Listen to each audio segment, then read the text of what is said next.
Crossover. Oh, killer crossover. Just crossover. Just crossed him over nastily. Another victim to the crossovers. Cross him up and sit him down. Time for the crossover, powered by Everlevel Concrete Repair in Omaha at everlevelconcrete.com. Hi, Matt and Josh. Sorry about that. How you doing? Good. How are you guys? Good. Good. Great to hear. You guys want to play some Monopoly sometime? I would love to. I am the reigning, defending, 9-time Monopoly champion. That makes perfect sense that you would say that. In my house. Why was your first question not, why would you ask that? Yeah. No, I had already asked him. He kind of did give him a pre. Okay. Now, our idea, which I don't think you did hear about this idea, was because you were listening to Bill Mays. I was that we get everyone in the zone together and we live stream a big game of Monopoly. I think that would be fun, but to be because fair, it would be really Josh's facial it would get very expression says personal. that this is not something that he wants to do. I think he's probably thinking it's not something that would ever happen. But I actually disagree. I think We have to move heaven and earth to get all six of us together for a work meeting. indeed, Well, this would be on a Saturday. yeah. Even worse. Because you guys are very available on Saturdays. Yeah. Hey, I gathered within the first week of working at 1620 The Zone. We did do. I hosted a fair amount of people. you hosted 4. see. Fair amount?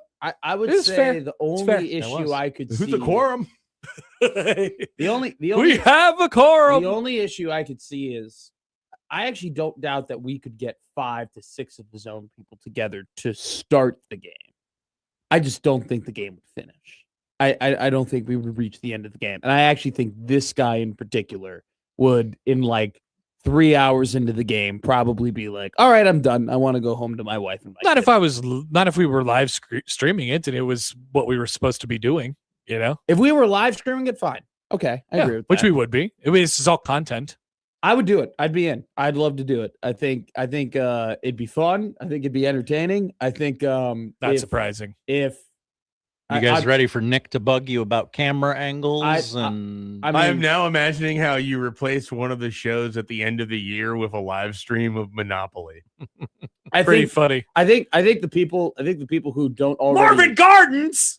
I think the people Gross.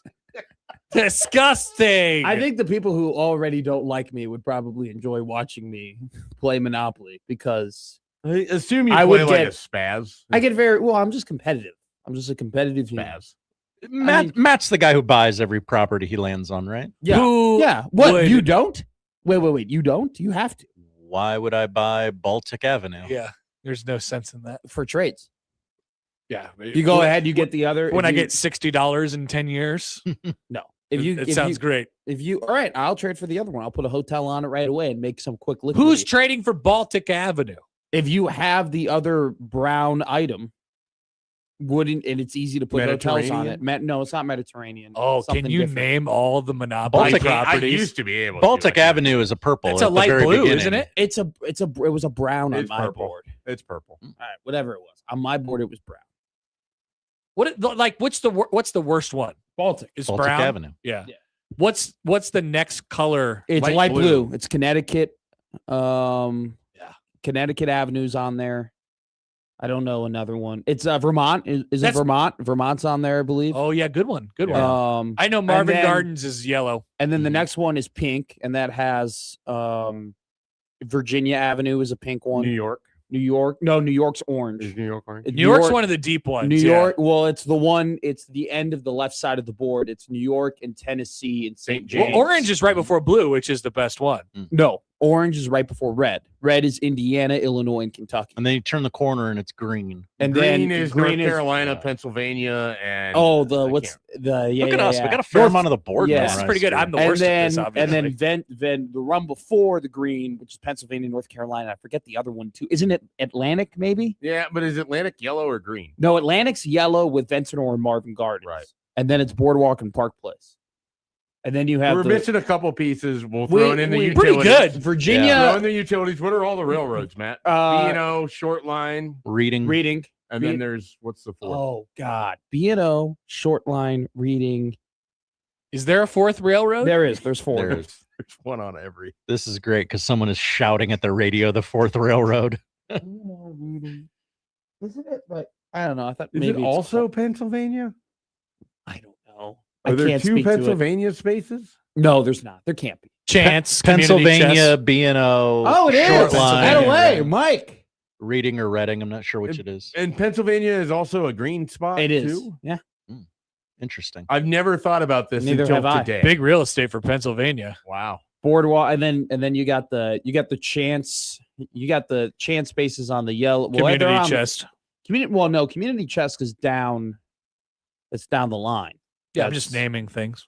Now, do you guys play the rule where like if you get like any of the things that like the taxes or like the jewelry or like you have to pay to the any of the ones that are like, hey, you have to, or you like when you get out of jail, you pay to get out of jail. Do you do, or You got put any it good in house the middle? rules? Yeah, Put it in the middle. you put it in and the then- middle, you land on Yeah. free But parking. that's just a rule, right?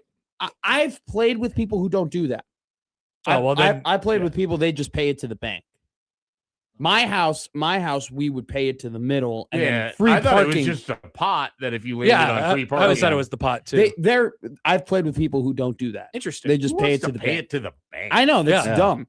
But once again, if I'm with if it's not my house, I ain't gonna say it. Are you a banker, Matt? No. I would never want to be the banker. I never want to put I myself don't in the want middle any of extra that. responsibility in a board game besides. I playing always my- wanted to be the banker, but I don't think I care anymore. The best part was mom was the banker because mom could tell you shut the hell up. Yeah, or my mom mom could, did the banker, too. and mom could just if you had a problem, you would never. I don't think my accuse- That's a mom good ever point. played a single game of Monopoly. We banned Monopoly for about 3.5 years because Was there a were forks a incident? my 6.5-year-old sister, who I ran out of the game, Can't you just see that? dropped the f bomb. Sure. At 6. Yeah. She said "F you, Matthew," and it was a whole. None of this hissy is fit. surprising. I'm sorry to stereotype, but that feels. I accurate. win. I just That's not what really what I was Josh, referring to, but yeah, what is your piece Thanks, of Connor. choice? I was like the car. Okay, same. car. Yep. Thimble, hat or iron. Mhm. BC was thimble. Joey's the dog. Whoa. See, I would go if the thimble was taken. My easy second choice is Battleship. I think the Battleship is a sick piece. It is a sick piece. It's- And then we played it, and then we figured out what your Monopoly piece meant about your personality. Yeah, Oh, we did that. What does the thimble mean? It was. It means you're a girl.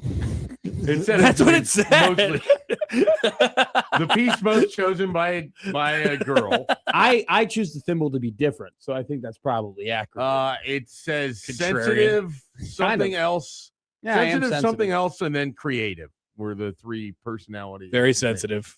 Thanks. Not creative. Yeah, you're creative too, but it's very sensitive.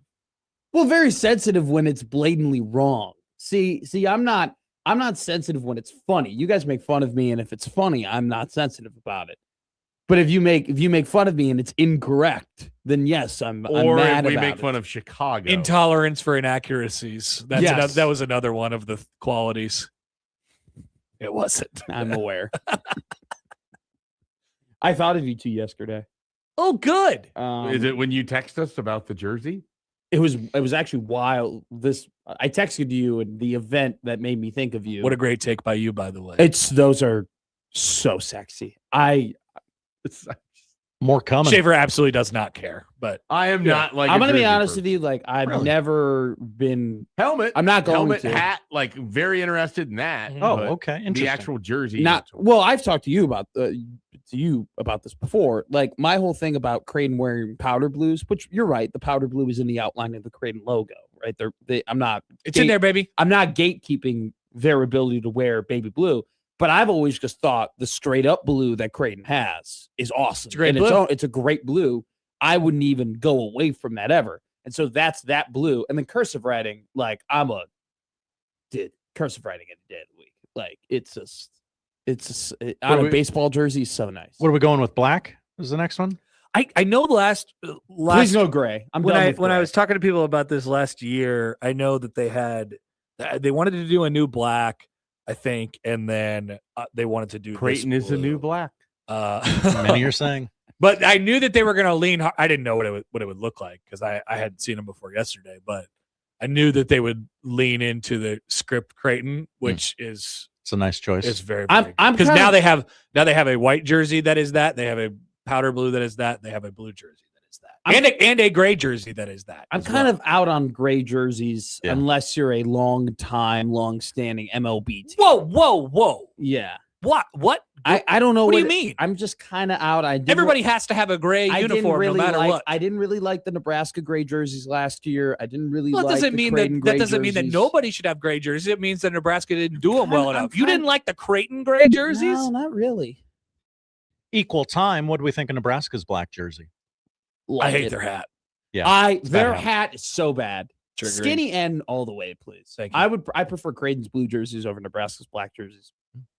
Just, Same. I just Last year, Nebraska wore some weirdo slate gray jerseys. that's Those what were- I'm saying. those They were were horrific. terrible. It's like when a you say shade too gray, dark. what I think you really mean is just the way that teams have adopted slate as a thing It's in disgusting. the I last agree. 10 years or Yes, so. yes. Now I'm- that I'm- part of it is when I- terrible. when I- Gray is gray. When I talk about the gray jerseys that I love, I'm talking about the Red Sox. I'm talking about the Yankee gray. I'm Literally talking about, everyone has a gray. No, I know, but I'm talking about they It's all have, the same but color. they have that dark gray with the regular font that says, Red Sox or Yankee or New It says York. the name of the or town. Chicago. Yeah, that's what Like, every MLB team has. That. I know. I'm talking about college though. Is like I'm not a fan of the slate gray with the cursive writing. That is not what Creighton has. It is a standard gray jersey I just that says kind of- Creighton, I the just- thing that you love about all the MLB more teams. new, the more new gray jerseys I see, the less I like them. You can't get mad at me. I can't- agree with that, but Okay. that's not what you said.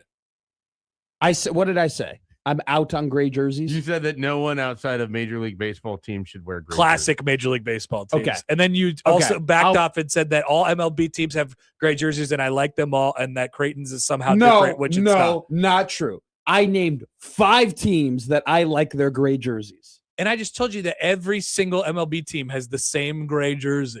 It's the same color.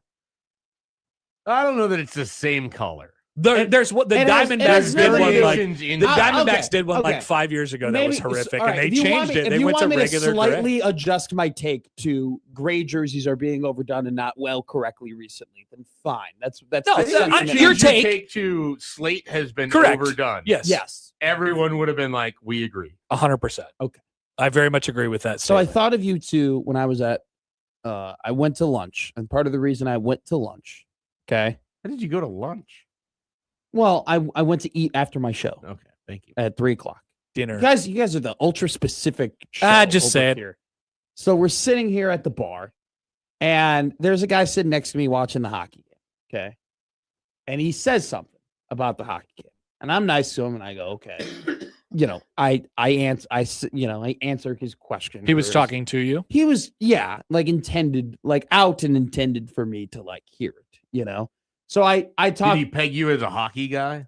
Well, I was clearly watching the game, and I was clearly, interested in it. Being loud, No, not loud, but you could tell I was Vocal. watching. No, Where were you? animated. Brazenhead. That would have been my first guess as to where you were. Really? And That would have been your first guess out of all the places. He's mentioned Brazenhead? before that he likes that place and he thinks it's a secret or something. Do you get I haven't mentioned it being a secret. I Okay. just like. do you that get the place a lot. bangers and mash? Don't really eat the food there. But you Uh, had lunch. Yeah. Was it a drinking lunch? I had Been there. a soup and a Guinness, and called it that. Okay. Didn't use your teeth. All right. So what No. happened with the hockey guy? Didn't use your teeth. So, Is it lunch if you don't use your teeth? Poll question. like, sometimes I'll get they have a special on Thursday. It was like the half baked wings, But sometimes I'll just sit there and have a Guinness because it's nice. Anyway, continue. The Mhm. guy says something. I interact with him, but I make sure not to start a full conversation with him. Okay. Then he says a second thing, and I give him another response, but it's shorter. Okay. Long story short, he made 6 more comments in my direction, and the last 4, I didn't say a word about it. And by the time he said like the third comment about the game, and I didn't respond, I was annoyed. I'm annoyed, dude. Just let me watch the game. I clearly don't want to talk to you. Okay. I thought in that moment, I go, what would Happer and Schaefer do and appropriately address the annoying guy at the bar who wants to talk to you that you clearly don't want to interact with? Because I'm thinking, I'm like, it would be kind of rude and very telling if I just got up and went to the other side of the bar to be away from this guy. I would probably, now it's slightly mood dependent on exactly what would happen, but I would say trying to replicate your circumstances, I would just leave as fast as I could.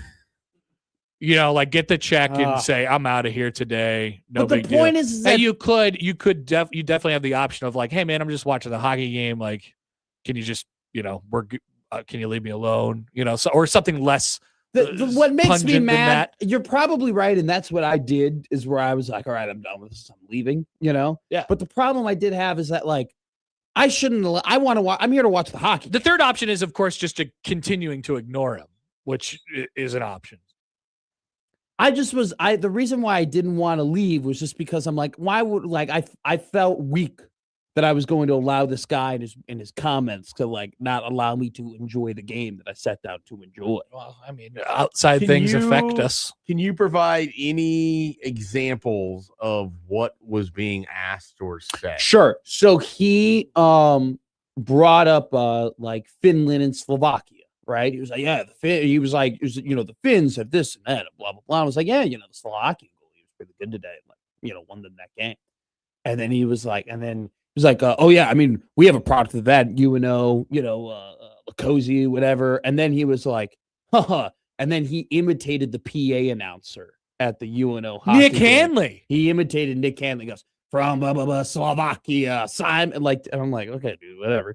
Like, obviously, he was a weirdo there. And then he was talking about Italy, and he was like, yeah, I mean, you got to think the Italians really efficient here, like 2 goals on 12 shots. And I'm like, so okay, this is good context. You may have talked too much to begin with. Whoa, well, I said one thing, and then the next thing that he said was, I always think about that when the Swedens, I always think about that ESPN commercial when and then he started explaining me like this is an ESPN commercial. I feel like these situations never happen to me.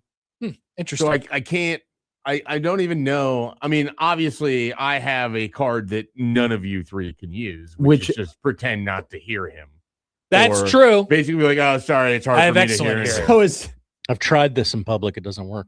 Well, Schaefer's got he's got the gear to I show know. it. Props. I know. Should I buy a fake hearing aid to potentially? No, I would say no. I'm I don't kidding. think that'll help. I'm kidding. my culture is not your costume. Okay. Tell that to the people who wear fake glasses.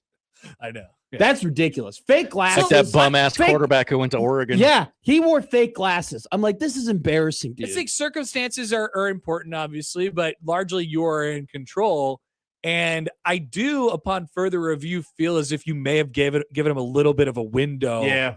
At first. Okay. So your response about a detailed response about hockey opened the door up for more hockey comments. I agree with that. And that was me trying to be too nice. At the same time, though, after he tells the story, he then says something else. And I don't really respond to it. New subject. And then he says again, and I don't respond to it. So I feel like after the 2 comments that I'm just clearly not responding to you, we shouldn't back that up with 3 more things or 3 more. The thing is, he might just be very comfortable stating things out loud without having to get a response. Yeah, maybe he's Chances just are, chilling. if he's at the bar at 3 p.m. watching hockey, he might just be comfortable being by himself or either just talking to no one and talking aloud. And here you represented a possibility that someone could respond. I did. But he may not have any expectation that you respond at all. In the future, you just text someone to call you, and then they call you, and you fake being on a phone call. You got to get me out of this. Yeah. And you can either use that to leave, or you can use that to like insinuate that you're in the middle of like some kind of other thing going on. Good point. And you're waiting for someone to call back, so you can't really be in this Good point. conversation. And with might a guy that you've never really met or don't care about, I feel like you could just walk away. And it might be obvious. His that issue you're is he doing wanted to be able to watch. That was my issue. Yeah. I wanted to watch. I was there to watch the game. Alternative in a modern day potential solution. Bury yourself in your phone. But then I'm not in the game. I'm there to be in the game. Whenever he starts talking, immediately start scrolling. Here's the thing. Part of the reason I go to Brazen Head is because Brazen Head serves a great Guinness, and I have not been able to find a Guinness as good as the one at Brazen Head.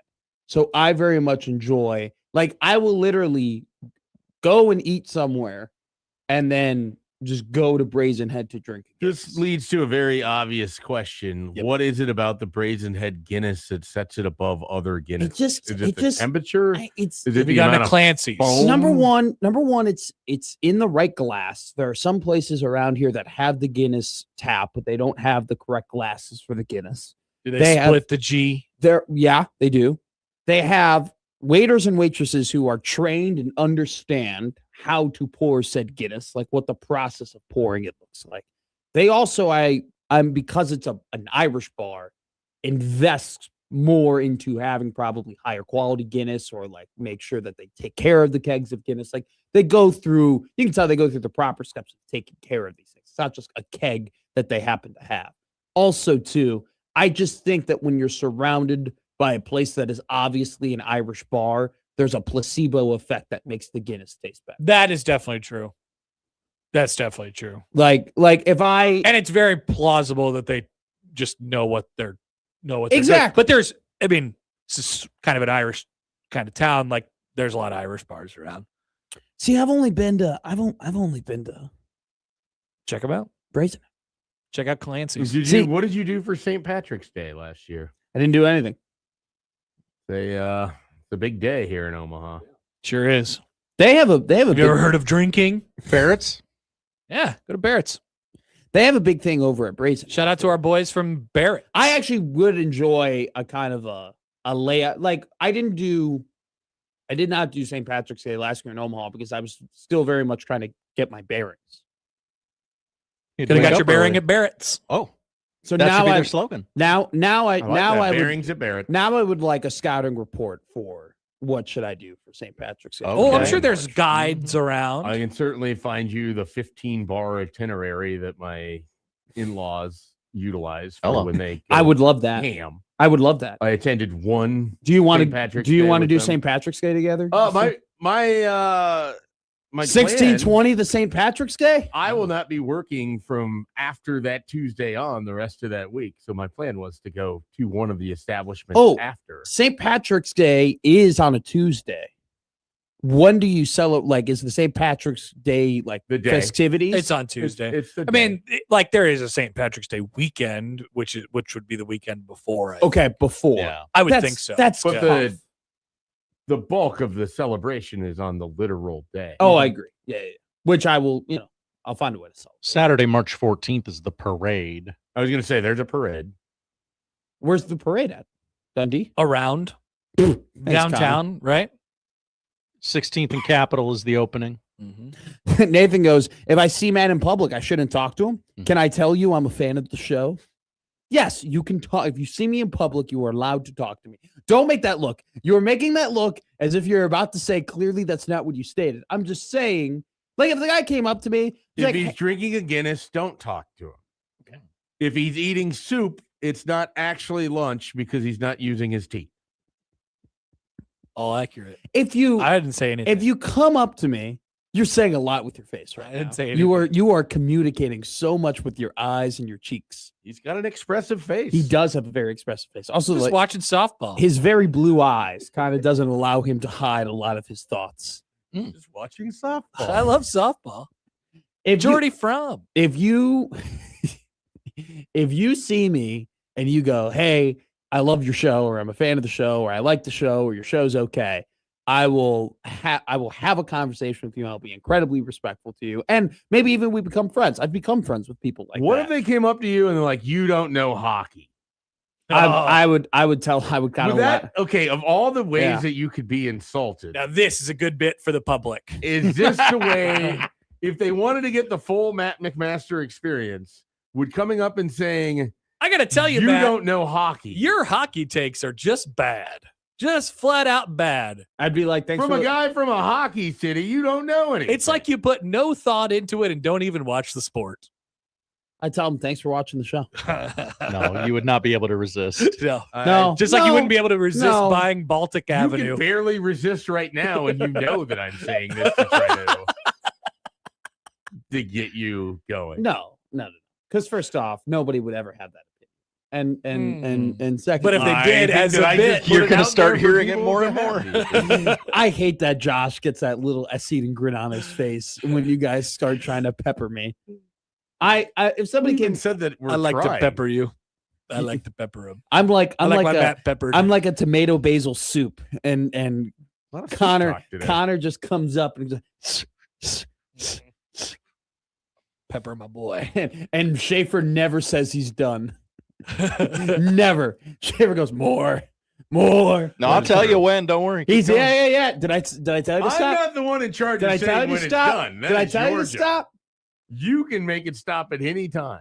Sometimes it stops naturally. What did Connor say? I don't have a tolerance for inaccuracies. That was one of the things. Yeah.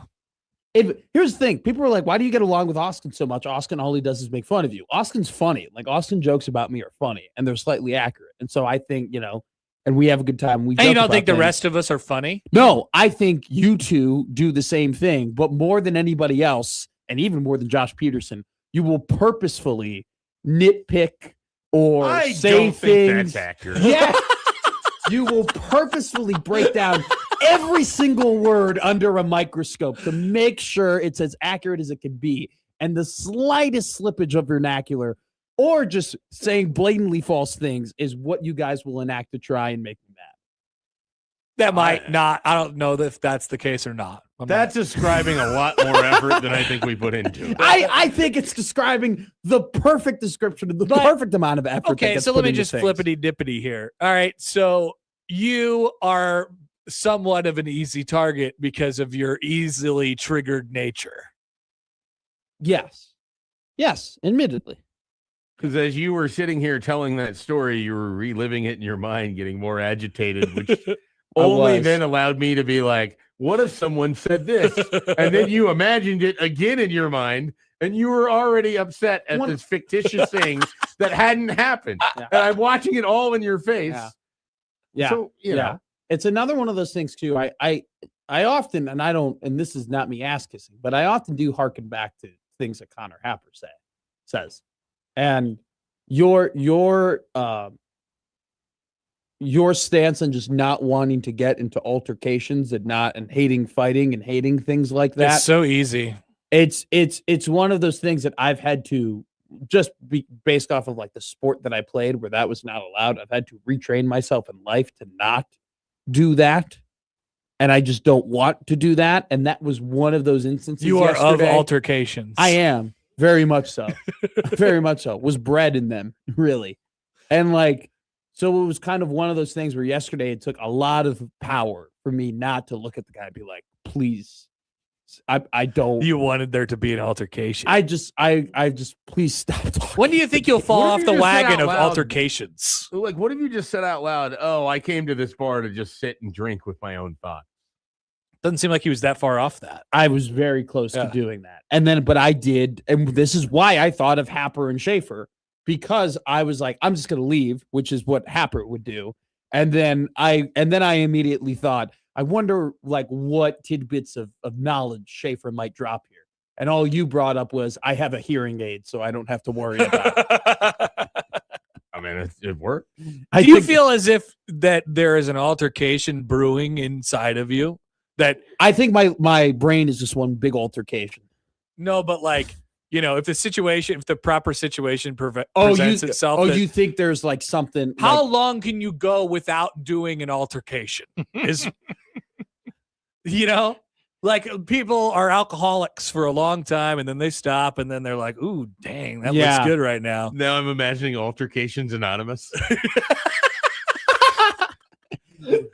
And it's just people that go up and share, and then they get really worked up as they're sharing. And I then can the next definitely person... stop chewing tobacco. Altercations that, like, happened in beer league hockey. Does that count? That feels like a guilty pleasure, Okay. like if you want to get your licks I out feel like there. altercations is a pretty wide definition because it could just be like a person calls you on this show, like calls in, and they just have a very different take than you do. That's Yeah, true. That could be an no, altercation. I mean, yeah. Then Tenaciously arguing. sure. it. So the last time that happened would then be, when Andrew called in after TJ Lateef beat UCLA. You got really mad. That was I got pissed. It was bad. That was, hated I the think Teepees. Lateef should The be last starter. physical altercation I got into was 2 years ago. So we are kind of We're due. But I don't. You can only I don't, stay altercation less. I'm trying to so think long. of the last physical altercation I was in, and we're but- talking but- maybe decades. But here's Mine was like 4th grade. But here's the problem. Here's the problem. Here's what I'm trying to say to you. Your outlook on life and me being around you has influenced me a little bit to be like, this ain't worth it. That's good. You're having a real impact on people. Well, I don't know. Maybe you're just born to do altercations. Like maybe that's just you. I don't want to change who you are to your core. The last two altercations I got into actually were very close to each other. They were like 3 months apart. One of them was on the ice and one of them was at a Cubs game. Matt McAltertation? I can't even say it. Matt McAltercation. Important question here from Aaron and Papillion in the Aaron. YouTube chat. Is Matt the guy that starts the altercation and No, then no, stands no, no, behind no. his larger friends that No, are no. annoyed with him but No. can't let their friend get his ass kicked while he pops off? No. I think he's the reactive guy in the altercation. Big time. Yeah. I think the reactive, but it could be like the outsize, like the altercation could have already started. I think The he comes- escalator. Yes. The escalator. I You am. strike me as an escalator. I'm the guy who comes in behind the friend who got into the original altercation and the essentially lays we down pegged this correct. who Been waiting all lays night for this. who lays down the line of, we don't want to do this, but we are willing to do this. Is kind of where I'm at. I feel like you would probably have a disproportionate response in some ways to what's necessary if you're the escalator. But I'm not looking I for. have to do this. I'm not looking for a fight. I'm the guy who comes in and I put my left hand on my buddy here and I put my right hand not on the guy but near the guy, and I'm like, all right, we're good. Oh, that's a We're good. de-escalator. All right. But if the guy hits my hand or comes and now I'm escalating. Then the escalation begins. Yes. I like how stooped over So, you are because of the microphone. You are It makes you reactively seem escalating. I'm a reactive escalator. Reactive escalator. It's like he's trying to box out. Like John Madden said, we won't start the fight, but we'll end it. You know who always gets popped? The guy who responds. I haven't got 15 yards. I got hit in the head with Exactly. a helmet once. That was tough. But that's probably the worst lick I've taken. So Reactive escalator. that's the crossover. Powered by Everlevel Concrete Repair in Omaha at everlevelconcrete.com. That's a fun one. Middays is back coming up next.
Middays with Matt here on 1620 Zone. Matt McMaster is always joined by Josh Odson on a Thursday here in Omaha.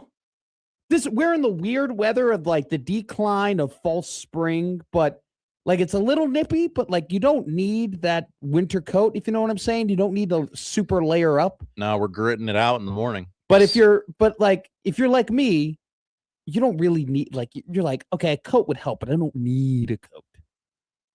I can tough it out. You strikes me as a guy that would show up to the event and I go, Matt, why aren't you wearing a coat? Yes. You know what? I'm going to be honest with you.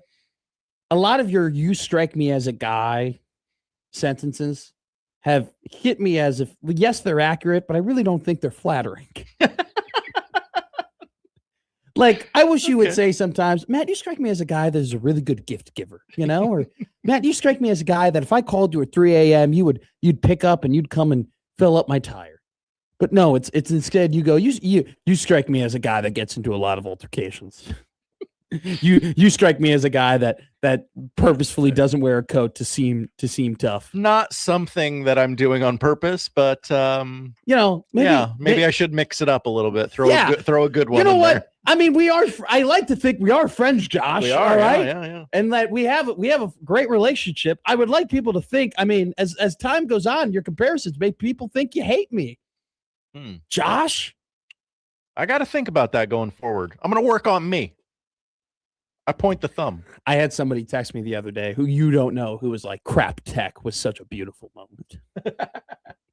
Which, by the way, from this point out, we want to formally apologize to the University of North Dakota, but there is no way when we start making graphics for football season next year that we're not going to put our crap tech logo on North Dakota. Prove me wrong. Prove me North wrong. Dakota.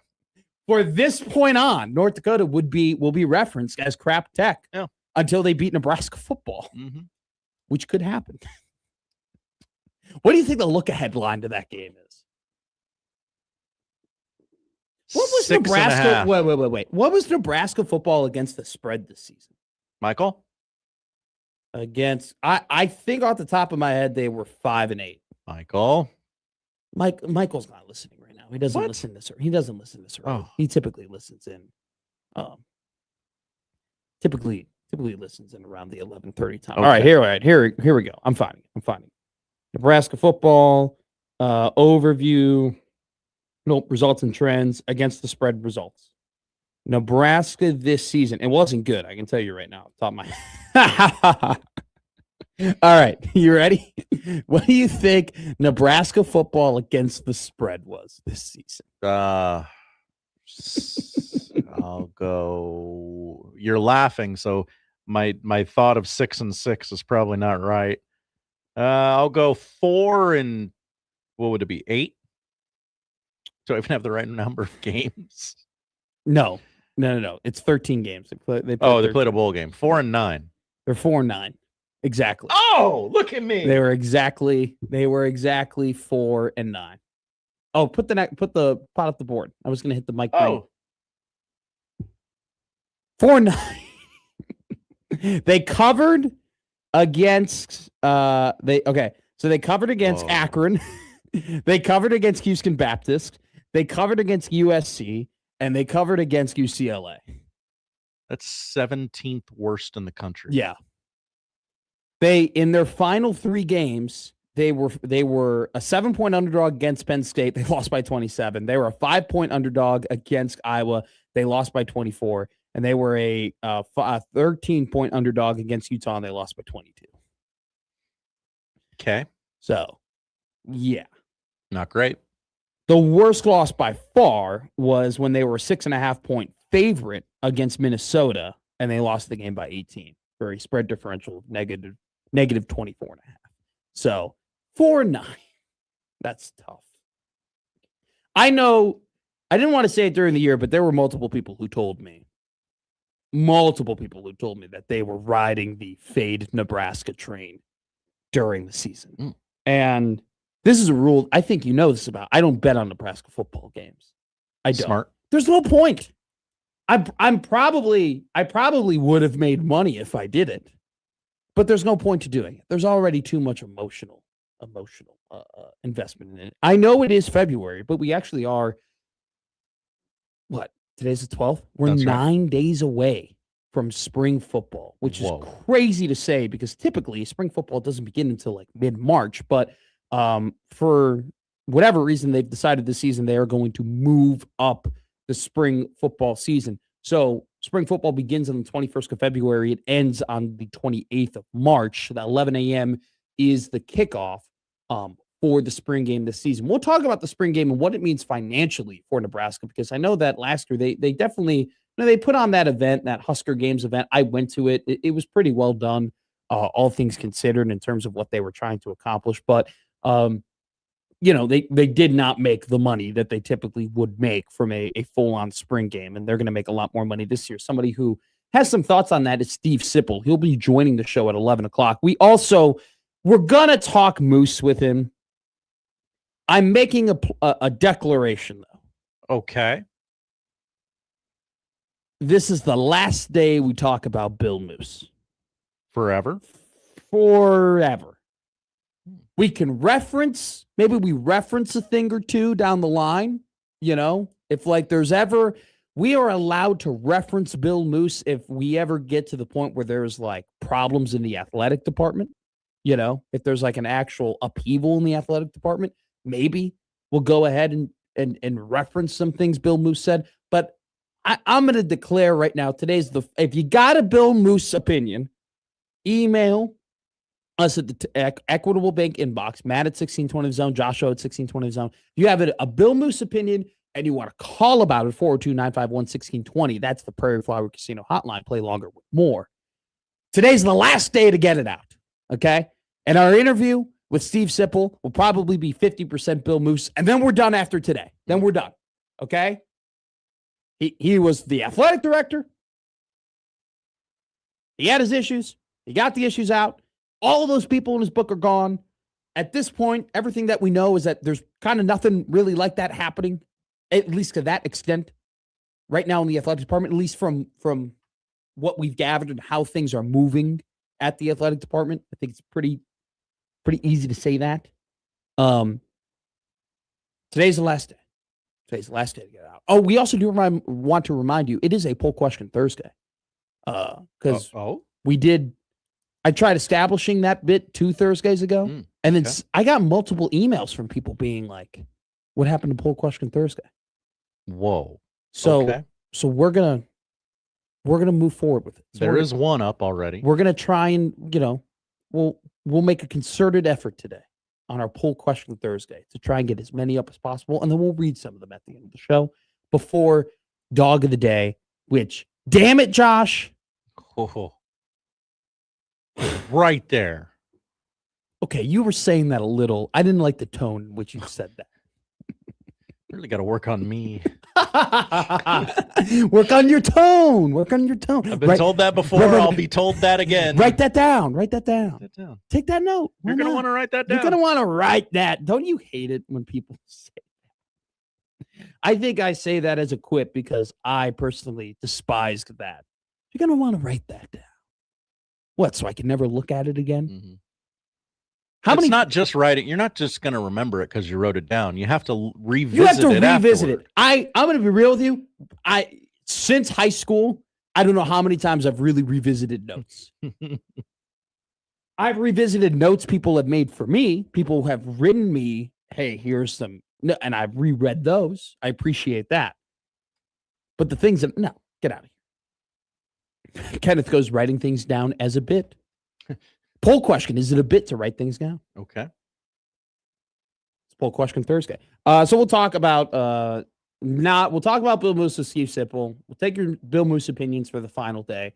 We'll talk about Nebraska football because a couple of things were released over the last about 36 hours about Nebraska football. Number one, combine invites for Nebraska football. We'll kind of go down memory lane in history of what Nebraska football combine invites has looked recently. We'll talk about the two that did get invites to the combine, Deshaun Singleton and Emmett Johnson, and what they might need to accomplish and where they might end up being drafted.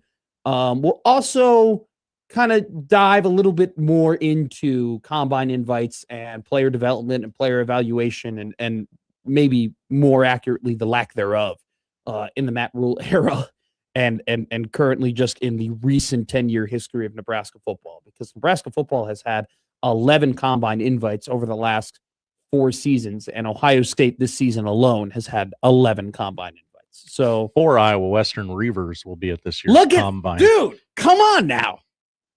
And I don't mean to disparage Iowa Western, Josh Hodson. Right. No, go ahead. But you would think a Division I, Power 5, Big Ten football team with the history of Nebraska football wouldn't have twice as less combine invites than JUCO Iowa Western football. Now, obviously, those Iowa Western kids went to other places and have succeeded there. But guys, what are we doing? Which we love Iowa Western here. Go Reavers. But that's why I brought it up. It's a little ridiculous, guys. It's a little ridiculous. Do you know what also is ridiculous? So out of those 11 guys, and this is, by the way, it was a great article by Sean Callahan on 3 on his 3-2-1 that he does every week. Do you want to guess how many of those 11 guys were recruited out of high school? Oh, no. And developed into combine players? Well, I'm just going to go ahead and go all the way into this. I'm going to guess 0. 3. Okay. 3. So. See, I'm less disappointed now. There you go. I believe it was the last 4. So I don't know if Jurgens was included, but one of them was Robinson and one of them was Emma Johnson. I forget the other one, who the other one was. But we'll talk about that. We also have to get to that Darren Peterson thing, which we're not going to steal a bit with. We're not going to canvas a bit here. We're not going to take a Lambo and put a new color on it. We're not doing the Caitlin Clark thing. We actually want to talk about Darren Peterson. No, there was a great article yesterday written by On3 about Darren Peterson and how his absence from play has kind of caused college general managers and college executives and college coaches to kind of look at it and question how are they going to build their future rosters. And so we'll talk about that. But I also asked the question, is this a Darren Peterson article as much as it is a Nebraska basketball article?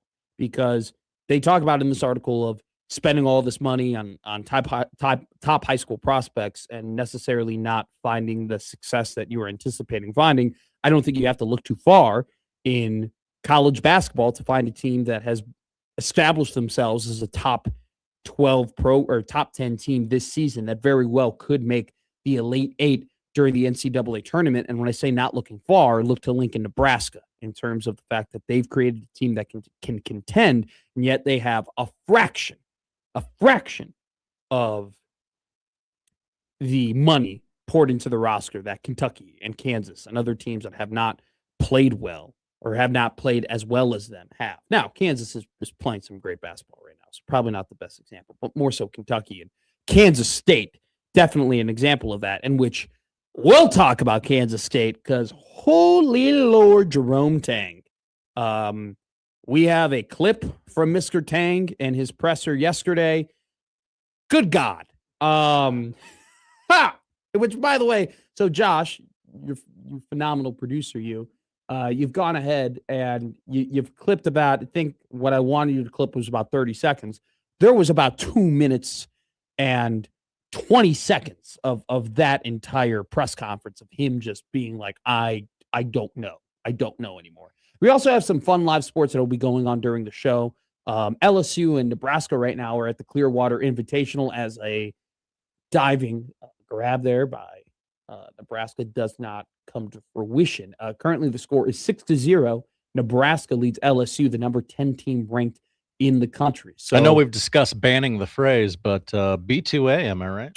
No, this is belt to ass. Yeah. A 6-0 win in softball is belt to ass. I agree. I'm not saying banning the phrase BTA. If you win, like if it's actually belt to ass, it's belt to ass. I'm saying banning it from like everybody. You'd win by 1 and people would go BTA. Mm-hmm. You'd win in overtime, BTA. No, if you win by a small margin, it's not BTA. You got to kick somebody's butt in order for it to be BTA. Well, have you ever taken a belt to an ass? It hurts. It stings. It sucks. It's terrible. I would agree. Okay, there you go. NFL Combine, we'll talk about that. Jerome Tang, we'll talk about that. Syracuse fired rather, Syracuse's athletic director is stepping down. We'll talk a little bit about Syracuse. Omaha men's basketball has a really big game today against St. Thomas. It kind of marks the end of this pretty tough run that they've gone on in terms of facing the three top teams in the Summit League. North Dakota State, and St. Thomas are those top three teams. They played them in back-to-back games. Omaha's final game of that slate is tonight against the Tommies, who are one of the best teams in the Summit League, obviously, and very much one of the better mid-major teams in the net ranking. They're near the top 100 in the net ranking, which is really impressive for a Summit League team. So that should be a very big game tonight for Omaha in terms of their path to potentially repeating as Summit League conference tournament champions. At this point, the conference regular season championship is kind of out of the way. But this is a tough game. And then they'll play Denver on Sunday. We will be giving away tickets to that game for Sunday today and tomorrow. We'll be giving away Omaha's game against Denver on Sunday. So stay tuned. We'll probably do that around the 1 o'clock hour. At 11:45, we will have the odd news. And after Steve Sipple's interview, we will go ahead and talk about Creighton men's basketball and their loss to DePaul, the first time in 11 years that DePaul has beaten Creighton. Shout out Connor Clark, voice of the Oral Roberts Golden Eagles, lifelong DePaul Blue Demon fan. I'm shouting out Connor because he's a dear friend of mine, Josh, and he gave me a stat. It was 4,000 in like 37 days or something ridiculous like that. That Omaha or that DePaul had beaten Creighton. It was over 4,000 days since the win yesterday to the last time they won in 2015. Connor went 45% of his life. Whoa. With DePaul not beating Creighton. That happened yesterday. So congratulations to Connor. Not congratulating the DePaul Blue Demons because we are the home of the Creighton Blue Jays. So we will go ahead and talk about that game. And I will give you a prompt. I will give you a prompt about Creighton because it's something that somebody said to me yesterday, and I will give that person a shout out when the time comes. But it's an incredible prompt. And I think it actually kind of is a good spin zone that gives you maybe a little bit more excitement heading into next year. We'll talk about that. Also, too, shout out Kyle Busch, qualified number 1 for the Daytona 500 yesterday. That was some fun. The weather seems like it's clearing up for the Daytona 500. Originally, it was supposed to rain from 2 p.m. to 8 p.m. on Sunday for the big race. That's now been pushed back to 7 p.m. It is Florida, so you never really know. You don't know. But looks like we're trending in the right direction to have the big race, which is great. We're also going to put on some golf in a little bit because Rory McIlroy is going to tee off in about half an hour here. So we're just watching random golf tournaments. Yes. It's Rory. What does that mean? Do you want to be ready? It's Rory. Do you want to be ready for the Masters? Do you want to be ready for McFutures? Do you want to be ready for the big weekend? I got like 2 months to get ready. You got to start watching the tournaments now. All right, strokes could gain on the green. Strokes could gain off the tee. Strokes could gain from the irons. Come on, Josh. This is where we win our Masters bets. Literally, Masters Sunday is 2 months from today. Chris got her up, got her down last week. All right? He defeated Hideki Matsuyama in a playoff. Hideki Matsui plays golf now? Hideki Matsuyama. Oh, I misheard you. A Masters champion, Hideki Matsuyama, which, by the way, the greatest Masters dinner of all time from Hideki Matsuyama. Had Japanese A5 Wagyu beef. Not according to that one guy. What, Jordan Spieth, who had just basically his mother's barbecue? Somebody had jokes about the meal. I'm not a salmon guy. I don't really like salmon. And they tried giving us some rice wine vinegar. Rice wine? You make wine from rice? I don't know who that was. I don't know if that was the ghost of Ben Hogan or The ghost of Ben Hogan is a character we should have be recurring on this show. What do you think, Ben? Well, I don't know. I mean, even from the grave, I didn't understand Bad Bunny's halftime show. That kid rock though. He can still belt it. I'll do 1940s, man. You can do Ghost of Ben Hogan. All that and more here on the McMidday on 1620 The Zone. Don't forget to 115 Lauren Michelson from KETV will join us and tell us everything she's covering around the Metro. We got a fun one for you here on 1620 The Zone.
Loaded show today on 1620 The Zone.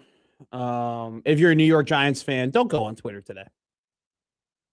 It's probably not the best. Okay. Yeah, there's Wouldn't be doing my job if I didn't ask what that was all about.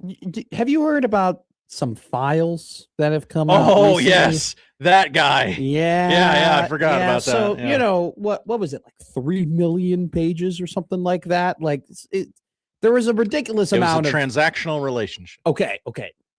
Let me set this up, Josh Johnson, please.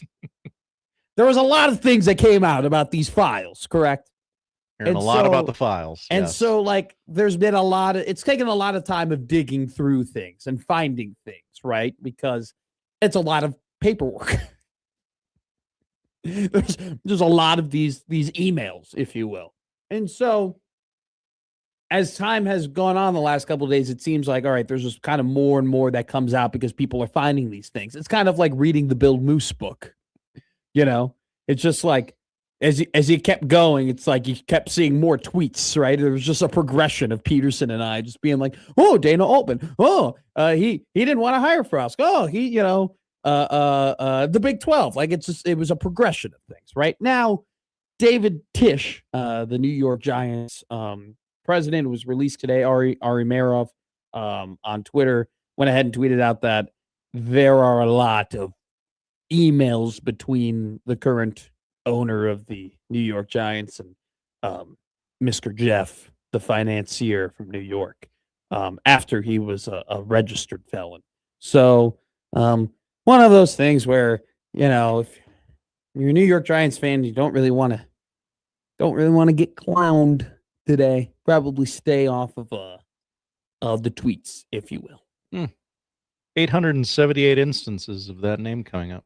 Yep, not great. It's a lot. This searchable database is amazing, Steve by the Tisch. way.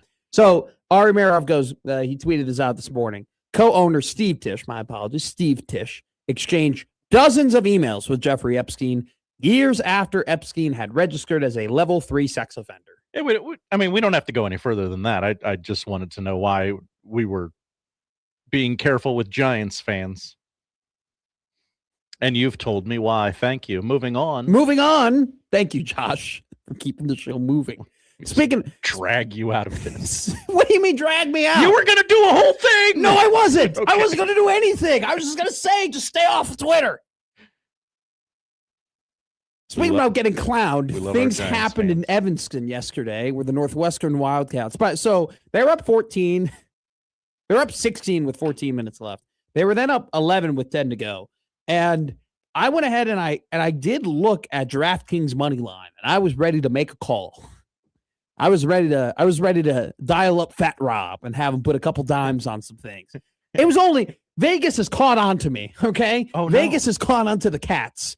It was plus 110. I was looking to double dog it. I wanted to double dog.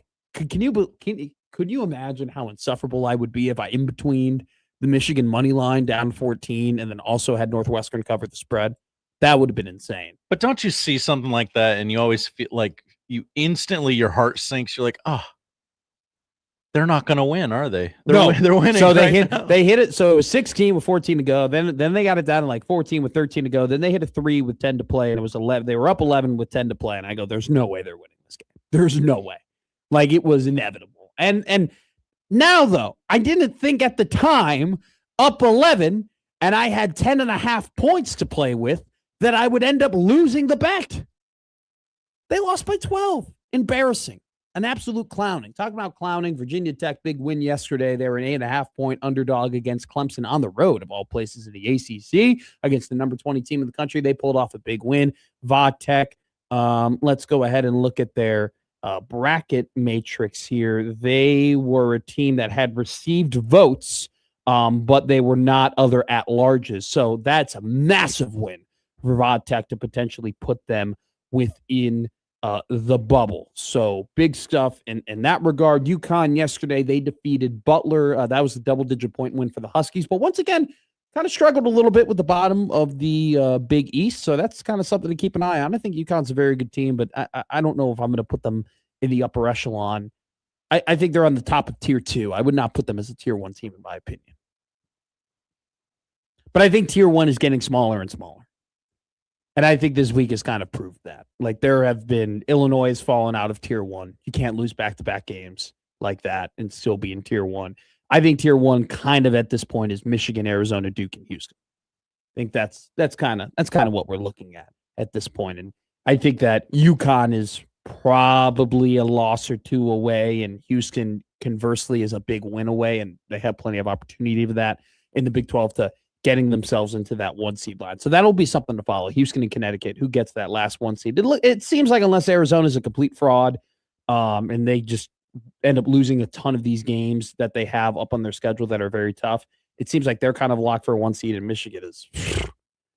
I had to remind myself yesterday, Michigan is 23-1, which is absolutely ridiculous. So that's our college basketball update. Not a great slate tonight. No top 25 teams in action tonight in college basketball, but big game locally. The Omaha Mavericks take on the St. Thomas Tommies in a big one. It'll be the third game in a row where Omaha takes on a top 3 team in the Summit League. They lost the last 2 in very close battles to NDSU and North Dakota. This one at home at Baxter could be a very big win for a Omaha team that did not have the best start to the season, but ever since Paul Jobé joined the roster on December 20th, have been definitely trending in the right direction. So a big one for the Mavericks tonight. Coming up next, a big interview for us. Steve Sipple will join us here on 1620 The Zone to talk everything about Husker basketball, Husker football, and Bill Moose here on Middays with Matt. Middays with Matt on 1620 The Zone.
Now back to Middays with Matt on 1620 The Zone.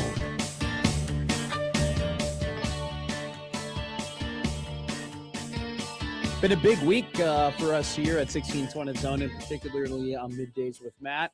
We got aggregated for the first time in our careers as we, as Football Scoop and Awful Announcing took tweets of mine about a friend of this show. Steve Sipple, thank you for coming on, and I want to thank Bill Moose for releasing that book on Kindle when nobody knew about it.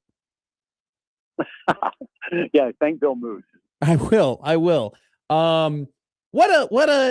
First off, I did, for whatever reason, I thought that you were involved in the writing of the book for whatever reason, which you probably should have been, considering, and you don't have to comment on this, but considering some of the grammar and vocabulary used, maybe they could have used a little ghostwriting from Steve Sipple. But you did warn us that this was going to be a good book. You did warn us that there were going to be some interesting stories in there, and boy, were you right. Is there anything that surprised you, man? Because you are locked in and you do a very good job of hearing things and not trying to expose things while also allowing people to kind of come to their own inferences about some things that you might hear. And a lot of the times they could be just rumors, which is why you have to be careful with it. But is there anything that you specifically, Steve Sipple, someone who knows a lot and knew a lot about what was going on during that time, anything you read in that book that you're like, damn, not even I saw that coming? A lot, actually. Wow. I mean, in the chapters, yeah. I had no idea that it was Ronnie Green and Ronnie Green only, who was the chancellor at the time, that pushed through that Frost 2-year extension in 2019. Yeah.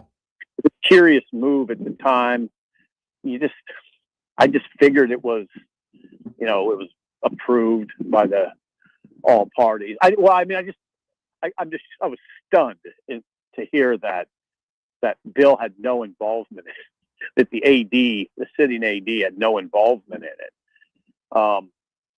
And that Ronnie did it. I mean, Ronnie's wasn't overly involved in athletics. Yeah. But he wanted to be. He kind of wanted to be in that crowd, and that can get you in that crowd if you give the head coach an extension sort of out of the blue for no real reason, and then greet him on the field and shake his hand and all that. It was curious. Now at the time, no, I didn't know. We just reported it, and kind of we're like, well, what's this all about? But then there was a game, and you move on quick. There was that. I had no idea at the time it was happening that Moose. Now we did have an idea at the Journal-Star that he was eyeing Altman, and we were on guard for it. At a couple points. There was one of my friends reminded me. He had to remind me because I didn't remember it. He said, "Yeah, one time you canceled on me because you told me we're on Altman watch." So there was a couple periods where it was on our radar, but not as it was presented. It wasn't that we never knew that the regent at the time, Jim Pillen, and Ronnie, the chancellor at the time, said no, told Bill that he couldn't do it. Now, I had no idea. Now, some of this stuff I've known for a couple of years because I talked to Bill about the book, and he would tell me about what he was writing. So from that standpoint, I knew some of this stuff was coming out, but not all of it. I didn't know the Betty Ford thing. No, there's a lot in there. I had no idea. Okay. I mean, yeah, I mean, I think it just speaks, more so to the fact that it's just, he had a lot to tell, and there was a lot more. And I think that, I compared it, Steve, to, I think that if you were in and around the program, you always heard, you might hear rumors and whispers of maybe people meddling in things that they aren't necessarily paid to be meddled in. Right. And there are a lot of cooks in the kitchen.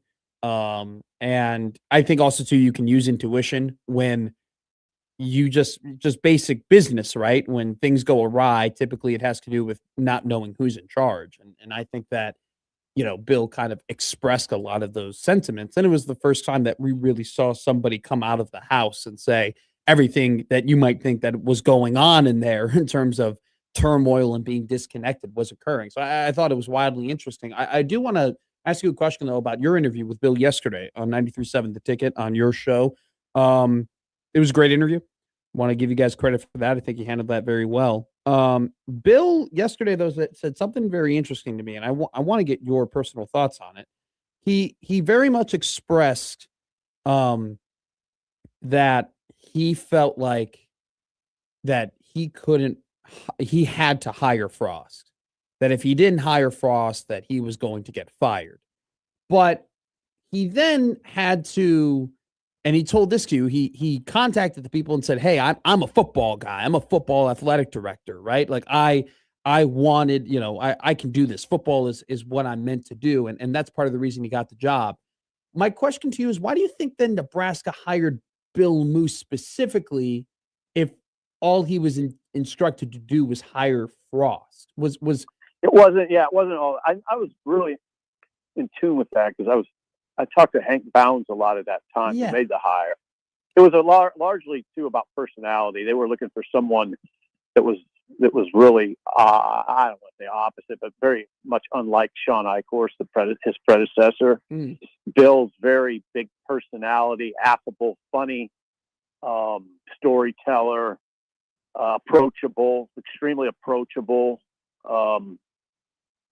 And Eichhorst was the opposite of that. Yeah. Eichhorst was very much a number two. He struck me as a behind-the-scenes attorney who was kind of thrust into this public role. And, if you're Eichhorst, you take it. And, but Bill was way different. Bill was a quintessential leader and with a huge personality, and they wanted that. Yeah. I remember Hank Bounds telling me, "Oh, you're going to love Moose. You're going to love this guy." Mm-hmm. And so it was a lot of that too. So I don't know. It's kind of weird because then quickly it just didn't make sense to me. It didn't make sense to me. It didn't make sense that he was pushing his football resume as, okay, we're gonna hire Bill. Like, he made it out to be like he was hired to reshape the football program because of his pedigree, but yet he wasn't allowed to hire who he wanted. That doesn't add up. It doesn't add up completely. It adds up in the sense that here's Moose with this enormous football background, player hires, etc. And now you're hiring this. Now he's not real young Frost, but he's sort of young in that role, and that Moose could help him, could help guide him and mold him and help him with decisions. So it makes sense from that standpoint. Okay. Although it never really happened, became that. Yeah. Frost leaned hard on his director of football operations. I'm not sure that was his title, but that was essentially what Jared Lambrecht was. He was like a general manager, is essentially what he was. And, he leaned on Matt Davison a lot. He didn't really lean on Moose. It was Moose and Frost didn't have that kind of relationship. But no, Moose, I think being a football guy, when he says that, it just doesn't entail who he hires. It's a little more all encompassing than that. Do you think, and I'm just curious on your thoughts on this. Like, do you think that this at all affects the current attitude or outlook or perception of the current iteration of the athletic department? I don't think it has a big impact. Now, the thing you wonder about a little bit, I don't know. It's hard to predict this because I don't know how much reach this book will get. I don't know what the longevity of interest is. Mm-hmm. Some people might try to use it against Nebraska. Like if there is a football head coach hire in the near future, some people might use it and say, "What, are you sure you want to go here?" Yeah. But I think that would be largely unfair, not completely unfair, because Nebraska definitely, as an institution, and it has a pattern of high-level administrators entering into the equation where they probably shouldn't, and even at times that they should, they've botched it. Yeah. There's a pattern that goes back for 20 plus years, 25 years basically, and almost 25 years. So that's a long period. And it's hurt the program. This is just sort of, I appreciate Bill shining light on it, because what if he didn't shine light on it? We never would have known that Ronnie Green did that. We never would have known that Killen did that. Bill is very confident, and this is what's striking to me. He's very confident in these interviews. He anticipates nobody questioning him, no backlash. I mean, backlash. He always knows there's backlash. He's been in that arena for a long time. Those guys get an incredible amount of backlash, but he doesn't. He's not worried about anybody taking him on. He's very confident in what he wrote. I appreciate that. Very, very quick, and then I want to ask you one question about the combine, and then we'll get you out of here. Are you surprised that he brought up the Big 12 stuff, considering the fact that if that decision went through, it would have been detrimental to the athletic department? I'm not positive it would have been detrimental. I mean, you're not positive that them currently being in the Big 12 and not in the Big 10 wouldn't be detrimental to this program? I mean, if you're just going to look at raw numbers, say, yeah, it's $40 million difference. Yeah, but what if they're 11-2? And BYU was 11-2, and I don't know if they feel that great about the fact that they're not at the big boy table at the SEC or the Big Ten. I know where you're going. Yeah. I know where everybody goes with this. It's just pure money, and I guess that's what we do. But I don't know. I think about the athletic department and what it would mean if Nebraska was rolling out 9, 10, 11 wins every year. Yeah, but I don't. Okay, continue. I'm sorry to interrupt. Steve. No, I mean, I know where you're going. I mean, that's where everybody goes with it. Well, I also think, too. I talked to one guy today. Yeah, go ahead. Said, no, we think that I sort of entertain that other conversation. I'm not. I just know it's very low hanging fruit. Sure. Yeah, $40 million difference. I get it, but what? Okay, let me ask you this, Matt. Yeah, go ahead. What's all that money got Nebraska? What's it got them? Okay. So first off, they're not in debt. Okay, they're not in athletic debt. They're not like Iowa State, where they are pedaling in the water. They're not like so many programs across the country that have to cut programs. They're not like so many programs across the country that have to fire staff. They're not like so many programs across the country that don't know what the future outlook of what their athletic departments are going to be. They're a program that can fully spend the rev share dollars without having to worry about it. I think the money that the Big Ten has given them comfortability in this ever-changing landscape of college sports where you're so reliant on money, right? There are so many programs. There are so many colleges across the country, Steve, that are cutting out Olympic sports, that are cutting out sports that they've had forever. And Nebraska, the athletic department, they're adding sports. They're adding women's flag football. They're giving all $2.5 million extra in scholarships this upcoming season that is going to elevate baseball and other sports like that. So yeah, maybe not in terms of wins, the money has given them everything, but in terms of financial comfortability and being able to adapt and maneuver this changing landscape of college football, that money's brought them security. Well, I can't argue against the hypothetical. And the hypothetical, you assume that Nebraska would be like Iowa State. Well, I'm assuming, but they would not be as comfortable as they are financially, and not be as healthy as they are financially, and not be as willing to do some of the things that they financially are doing if they didn't have that extra revenue. I'm not convinced of that at all. I mean, okay. I think there's a big difference in $50 million in this day and age of college sports where money matters so much. I don't think there'd be that difference, because I think there would be additional revenues that would come with winning at that sort of level. Well, first off, why are you convinced that Nebraska would have 11 wins in the Big 12? Why are we? Yeah, I don't think Nebraska football has proven to you anything in the Big 10 that they would go to the Big 12 and win 9-10 games. I'm not saying that I agree with them going to the Big 12. But I certainly understand entertaining it. I don't think it's advocated for it. I wouldn't have wrote a column to say, yeah, do this. But I listened to the other side, and I'm not convinced that it's a slam dunk. You don't think there's any look? You don't think there's any comfortability in the fact that Nebraska is in the conference that makes the decisions of the college football playoff? Because the Big 12 doesn't make any decisions. They don't have any power in that regard. I would just go back to what I said. It's gotten Nebraska nothing. I mean, I disagree with that. If you just want to talk about money, all right. I mean, it's a lot of money, Steve. It's a lot of money, and there are a lot of athletic departments across the country, including in the Big 12, that are drowning right now in debt and don't really have a full outlook of how they're going to survive. Nebraska football, the money they get from the Big 10 and that additional revenue and additional power helps them greatly. I understand the financials, but I also understand it's got Nebraska nothing. So okay, that's totally fine. Let's talk about the NFL Combine. Sean wrote a great article today. 11 players over the last 4 years have made the NFL have gone to the NFL Combine from Nebraska. Only 3 of them were high school recruits. Do you think? I mean, just where would the root for the problem for you be? Would it be just the inability to lure top prospects, 5-star dudes, 4-star dudes to Nebraska, or do you think it's more of an evaluation problem?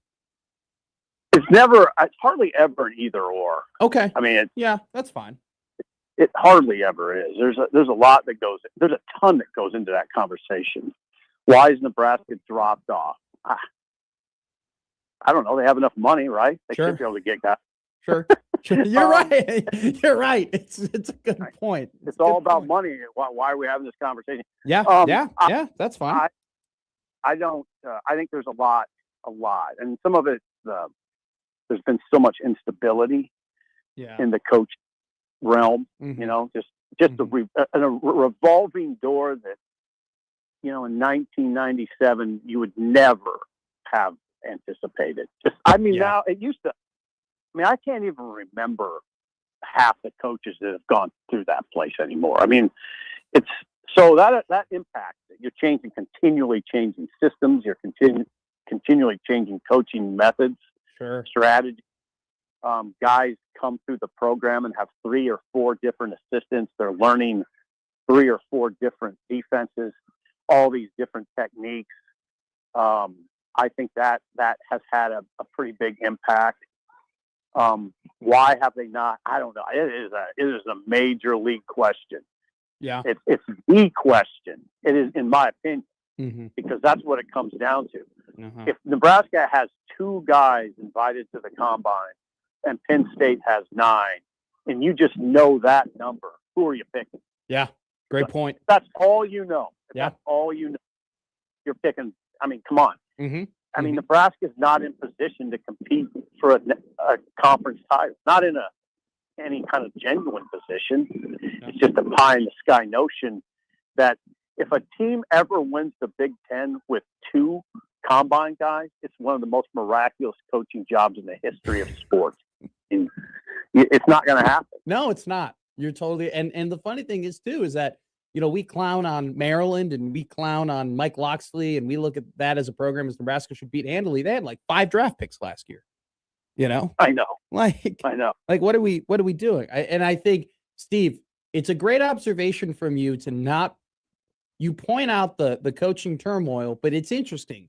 You don't necessarily jump right on the head coaching turmoil. You jump on the assistant coaching and coordinator turmoil. Do you think that in a weird way that could be more detrimental to Nebraska than botching the head coaching hires? Is that it's been the botching of assistant coaching hires and coordinator hires consistently?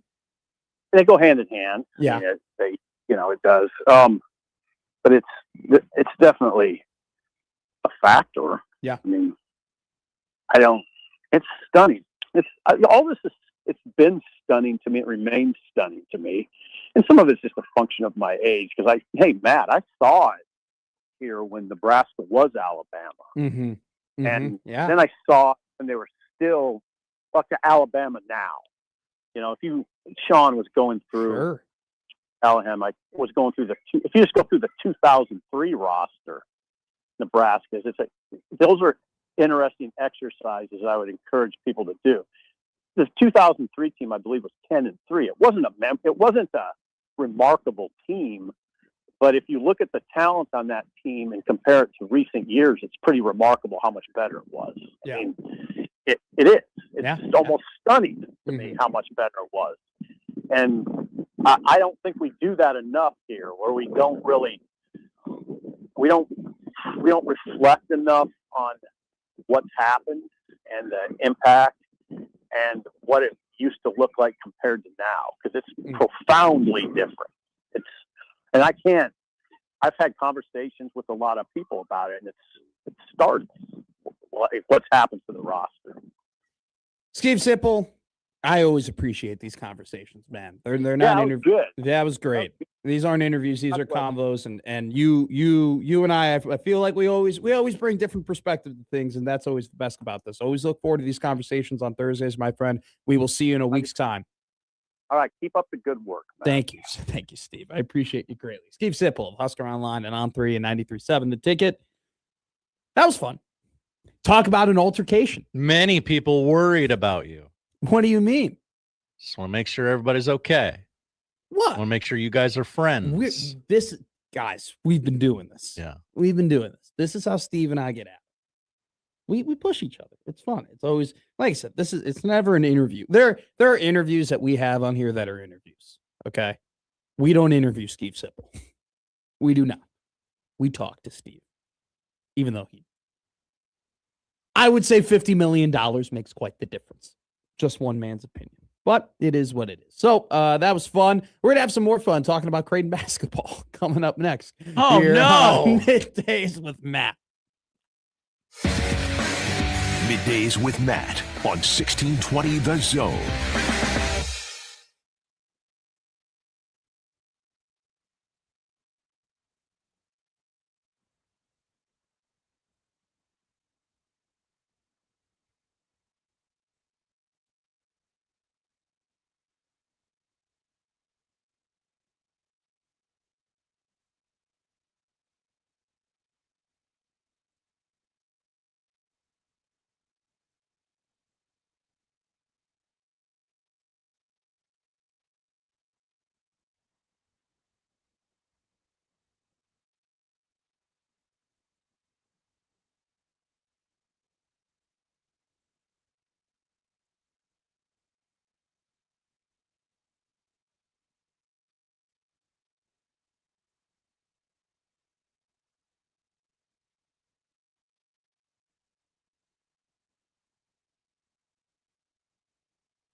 Now back to Middays with Matt on 1620 The Zone.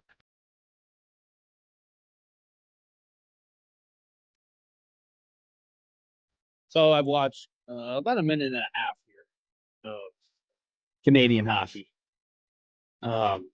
Wagon. I'm nervous. Everybody's a little bit nervous. Everybody's a little bit nervous here. They look so fast. Okay, it's the third period. They should not be this fast. They should not be playing this fast. Look at Reinhardt, man. Now, Czechia, I will say, they're putting up a fight. I mean, Czechia definitely could be a dark horse bronze medal team for sure. And they have gotten 25 pucks on net, and they've only held the Canadians to three goals. Granted, Canada is a little shoot happy right now. They just want to get pucks on net. I'll say this: seeing Sweden play Italy yesterday was just the beautiful game. But I like the Sweden sweaters. I don't like these Canadian sweaters. It's a little basic. It's too basic for me. Now, for a little I flourish. love the USA uniforms, the blue ones in particular. I might buy one. I don't know who I would get though. Is the problem. That's the issue when you don't have a good hockey team that has somebody representing your country. I don't want an Austin Matthews jersey. I do not. I don't want to get a Hughes jersey either. Get me a Jake Gensel jersey. Ooh, great call, Josh. I will get a Jake Gensel. Might have looked at DHgate yesterday for me. Okay. Because I'm a cheap ass. But. Well, I mean, I think DHgate actually is a pretty great bang for your buck as long as you're willing to wait 3 months. I am. And then you're like, you can't ever wash them or dry them. I have a Barry Bonds Pirates jersey from DHgate. It explains why my Ronald Acuna Jr. City Connect jersey just every time I wash it gets a little bit smaller. I don't put it in the dryer. I have a Reggie Miller UCLA jersey that is just whoa. Real quick, speaking about Syracuse, because I have a Syracuse Carmelo Anthony jersey that I rarely ever wear. John Wildhack, the athletic director of Syracuse, has stepped down. Turns out he was a hack. Yeah, kind of very up and down. I mean, hired Fran Brown, and so that seemed like a pretty good hire for a year. And then I do think a pretty big what if in college football this season is what if Steve Angeli doesn't get hurt for Syracuse. He was the backup quarterback for Notre Dame behind both Sam Hartman and Riley Leonard. He transferred over to Cuse and looked really, really good in the beginning of the year until he tore his ACL, and then the Orange didn't really have an answer at backup quarterback, and that kind of derailed their season. But do you know that? And I had to double check this when I read the ESPN article this morning. Syracuse hasn't made the NCAA tournament since 2021. What? Yeah. It's been 5 years. Whoa. Since they've made an NCAA tournament. There's been more and more. I'm going to go confirm this just because I don't believe it. Neither I believe you when you say it. I'm not like, oh, you're a liar. But that's staggering. Syracuse hasn't reached the NCAA tournament in basketball since 2021, hasn't had a first-round pick since 2017, and they haven't had a draft pick since 2020. Tyler Lydon was the selection in 2017.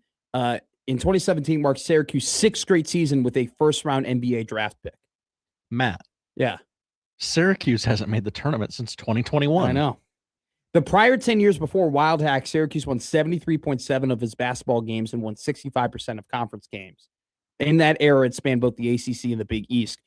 Since Wildhack has been hired, that number has dropped to 55.8% of their basketball games and 48% of their conference games.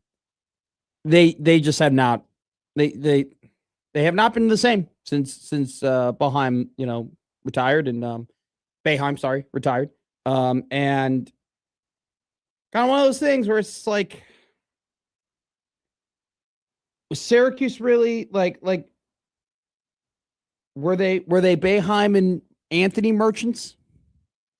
What a controversial question you just asked. I mean, I'm just saying in the 2000s. Mike Tirico's going to have your ass. Once proud. I mean, when have they? Syracuse is not even close to. Okay, we got all excited about Syracuse basketball this year because they had Carmelo Anthony's son. He's not even playing. They should probably play him. Now, granted, when I say Boeheim Merchants, he was there for 40 years. Okay, so he essentially is that program. But 200 wins, post Boeheim, 34-31. it ain't good. That's not good. Good take, Matt. It ain't good. I mean, they had one winning season since Jim retired. Boy. Okay, so I hadn't thought of this very much. I don't often think of Syracuse basketball. Yeah. What do I think of them? I guess they're a little like Maryland in that I don't think of them, but maybe I should think of how far they've fallen. That would have been a great. You're right. In our conversation yesterday, they would have been the ultimate. I never thought they would be bad, and I never thought there would be a time where they weren't relevant. But it's been 5 years since I made the NCAA tournament, and it's been probably another 10 since you really thought about Syracuse basketball. So there's a couple questions you have to ask if you're like, okay, let's try and put myself in the Syracuse fans' shoes here. Football was probably a nice distraction. I guess it'd be 2 seasons ago now. I don't know that I'm looking at the year by year for Syracuse. Never like so bad that you're like, we have to take action and we have to take action now. Like they've just been mid as hell. They really have been. They have been. It's one of those things too where we got to be careful here, right? Like we got to be careful here in terms of we can't disrespect Syracuse basketball. Okay, we can't. It's very much a respected and beloved brand in college basketball, and they have accomplished a lot of great things. Okay. At the same time, it is fair to mention that it was 23 years since they won a title. Wow. Thanks, Matt. I vividly remember that season. It's 23 years since they won a title. And can you guess the last time that Syracuse made the NCAA tournament and was higher than an 8 seed? Oh, because that 21 season weren't they like, oh, why did they got in because of the brand, not because of the record, right? They were an 11 seed. Yeah. They were 18 okay, and 10. that's what I was going to say. They were the play-in team that made the run. The last time they were a top 8 seed in the NCAA tournament, Syracuse basketball. I'll say 2018. 2013. 2013, 2014. So 2014. They were a 3. Now, granted, they went on a great run from 08 to 14, where they were a top 4 seed every single season. Okay. And from 1999 all the way up to 2014, they had made the tournament every single season except for 2, and they were never higher than a 5. So you're not a power in college basketball for an extended period of time without accomplishing that. We're talking about 15 seasons of getting to the tournament 13 times and being never higher than a 5, which is wild, which is impressive.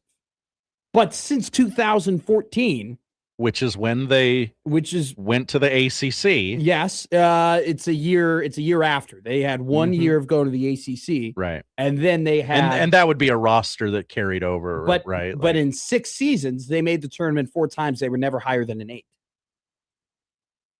I beg the question.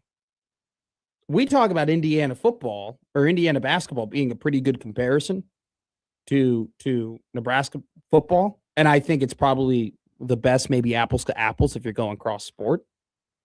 But if we're talking about teams who were powers and they were great, and then they switched conferences, and then what the hell happened? Syracuse is a pretty good comparison to Nebraska football. I would like to just, I don't power in the Big East for 35 years. Mm-hmm. They go to a new conference, and then they kind of have some success initially, and then the last 5 seasons with Adrian Autry, it's just been terrible. Connor's the one that is friends with Val, but I mean, let me speak for Val and Connor when I say, come on home, Syracuse. Come on home to the Big East. Maybe. they would welcome you back with open arms. All is forgiven. Bet you won't, cowards. But imagine Syracuse and UConn 2 times a year. Imagine Syracuse and St. John's a couple times a year. And I'm probably, I would love to have this conversation with Connor Happer, because that would be a fun one. Because 90s and mid 2000s Big East basketball is not necessarily Matt McMaster's expertise, but I do have an expertise in telling you when teams have fallen off and there's trouble in paradise. And there's trouble in paradise for Syracuse, who are going to look for a new athletic director. Trouble in paradise for Creighton basketball as well. They lose yesterday for the first time in 11 years to DePaul. Once again, the book is out on this Creighton basketball team.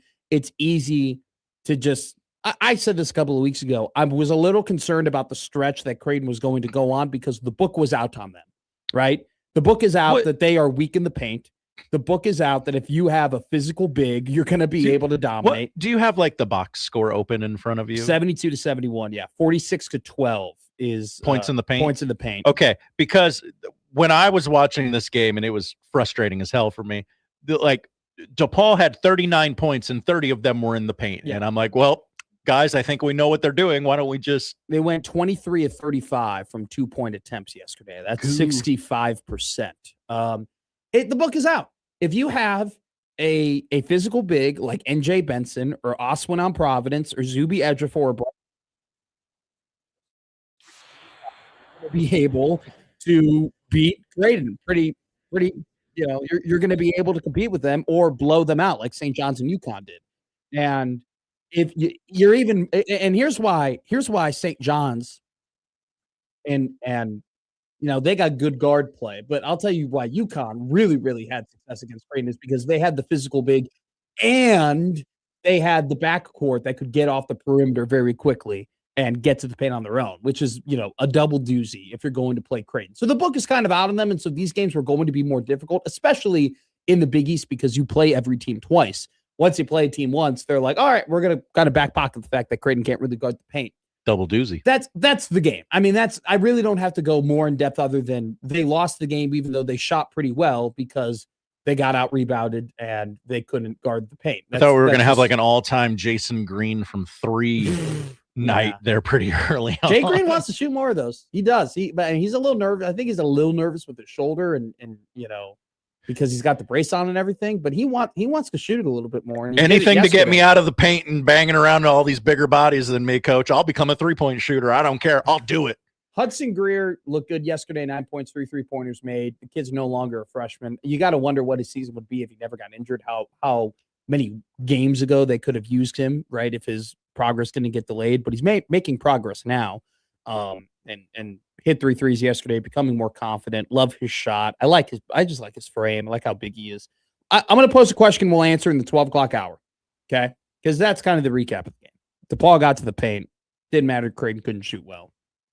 If an offense can run through you like hot knife through butter every single time down the floor, it's going to be hard to compete with them, even when you are making your shots. And then on top of that, the final play of the game, it's absolutely unexcusable that timeout was not acknowledged. I mean, Josh Dix was looking at the referee with 2.5 seconds left, calling timeout, and in between the referee and Josh Dix was the bench who was screaming timeout. The fact that timeout wasn't called is crazy. Now, you could make an argument. DePaul fans could be like, well, they should have called a double dribble on Nick Graves. So maybe a little bit, there's a two-way street there. But you got to get refs letting them play. Got to get that out, but it just boils down to the fact that even though you make 14 threes, if you can't guard the paint, none of it matters. And it's one of those things that Creighton is one of the more skilled subpar teams that I've seen. Like, they got guys who can make plays. They got guys who can shoot. They got guys who can ball handle, but their flaw is so bad and such a detriment to winning basketball that teams have been able to expose it. So I'll pose this question, and I want to get some text. I want to get some calls about it in the 12 o'clock hour. I'll repose it in about 20 minutes. But for those listening right now, Matt at 1620 The Zone, Josh O at 1620 The Zone, 402-951-1620 is the number.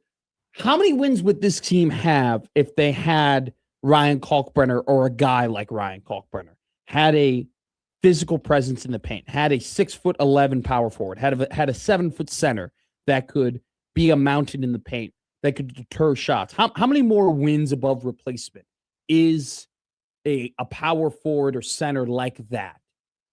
Where would this team be if they had one piece of that nature? And does that give you a little bit of encouragement heading into next season that you have a lot of interesting pieces coming back and you have a clear flaw to address? So that's the question I pose. Does the fact that their clear flaw could be fairly fixable in the portal give you a little bit more hope for next season? And how many wins above replacement would a player like that be for on a Creighton basketball, on this Creighton basketball team, on this iteration of Creighton basketball? What would they look like if they had a player like that as Canada scores once again? God dang it, they're a wagon. All righty, we'll do the odd news next here on Middays with Matt on 1620 Zone. Middays with Matt on 1620 The Zone.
And now we've reached the point in the show where Josh Odson reads the peculiar, the bizarre, the comical, the odd news with Odd Son. Odd news, Odd Son. See what we did there? The odd news with Oddson. All right, Josh-o. Where are you from, Josh? Where am I from? Yeah. Is it just Omaha? Right here. In the Big O? Nebraska. Josh-o from the Big O? That's right. I know you went to Burke, but I didn't know if you were like, from Columbus or Crete. Big old city boy. You're a city boy? Mm-hmm. Where did you grow? Where's your childhood house? My childhood house is where my parents currently reside. Okay, so we won't dox them. Northwest Omaha. Okay, good to know. Good to know. Josh O from the Big O. We're just still learning about each other here. I love it. Odd news begins right now. There are hazards that go along with our very dangerous job in the media. Yeah, AI. Yeah, that's not where I was going, but yes to that. Don't read those articles if you have anxiety. Forgive me. They just showed the golden goal. You piece of crap. Triggered. Kalen Kaler, I believe, is how you would pronounce this name. I could be wrong, and forgive me if I am. Okay. Forgiven. Went into the Seahawks locker room Sunday night looking to add some scene-setting details to her story about Sam Darnold winning the Super Bowl. Sam Darnold's a Super Bowl winning quarterback. I don't know if you knew that. My plus 800 ticket reminds me all the time. Oh, okay. The ESPN senior NFL writer came out with a story about crashing through a folding chair, falling into Sam Darnold's locker, and knocking over his beer while the quarterback was mid-scrum with reporters. Got to keep yourself on your toes. It's a dangerous business out there. Stay on your feet. If you want to be a good reporter, you got to be if you want to be a good reporter, you got to be as athletic as the athletes. Now, you strike me as a guy that has been in many a locker room post game Me? not fallen flat on your face. I've never been in a locker room post game. Really? Ever. Okay. They don't allow that Still learning at stuff. the University of Nebraska. Yeah. What's up with that? I don't know. And so they go ahead, and I've been in plenty of post game scrums. I've been in plenty of press conferences. You ever fallen over? You ever embarrassed yourself in one? There was one time Mickey Joseph laughed at me. Oh, it was actually twice he did that. Well, who's laughing now? I don't know if Mickey really liked my questions, but one time I asked him, "Would you play Heinrich Harburg now that the backups are hurt or whatever?" And he was like, "No." They did not like him. And then I did ask after Trey Palmer got seat belted by Devon Witherspoon and then proceeded to have another stinker of the game. I asked Mickey, I go, worried about Trey's confidence because he's been bad the last few games? He was like, I'm not worried about his confidence. So, okay. But I've never been in a locker room. There, of course, there's that famous post-game photo of you that it's not post. It's not post-game. Scrum. Yeah. That was me being annoyed to be there.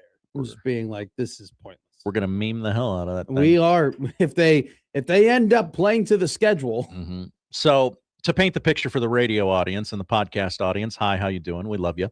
Love you. Post game scrum. You've probably seen it a million times. Everybody sticks their microphone or their cell phone out now in front.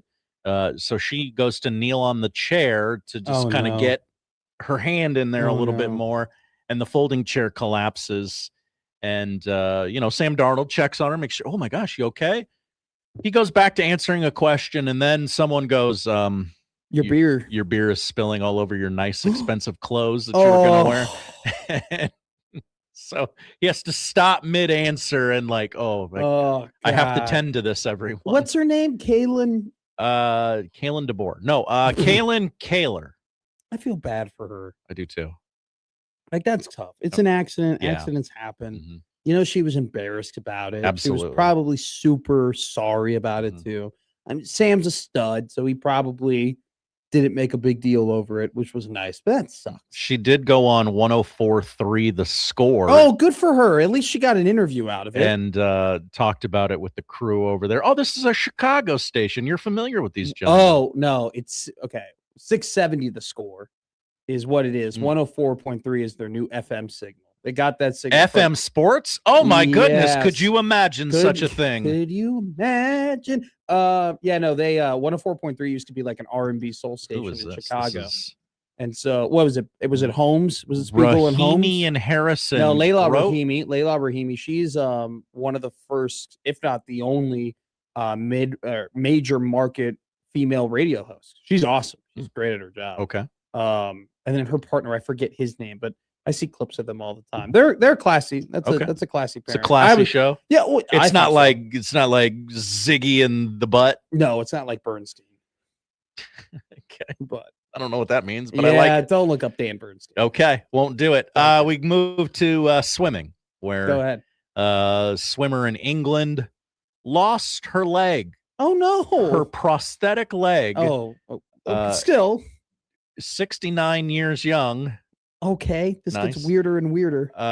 The custom-made titanium leg, which cost her more than $2,700, was carried out to sea when she was knocked over by a wave in April. It washed up 10 months later on a beach 15 miles away. Did she get it? I'd ask for that thing I think back. so. Hopefully, you think on a $2,700 titanium leg, you probably have insurance on that sucker, right? You probably have, like, that would be the smart thing to do. Probably. By the way, Jordan Bennington had a shutout today. It was not good. A couple people posted hey, look what washed up on shore on social media, and she did not take the leg back.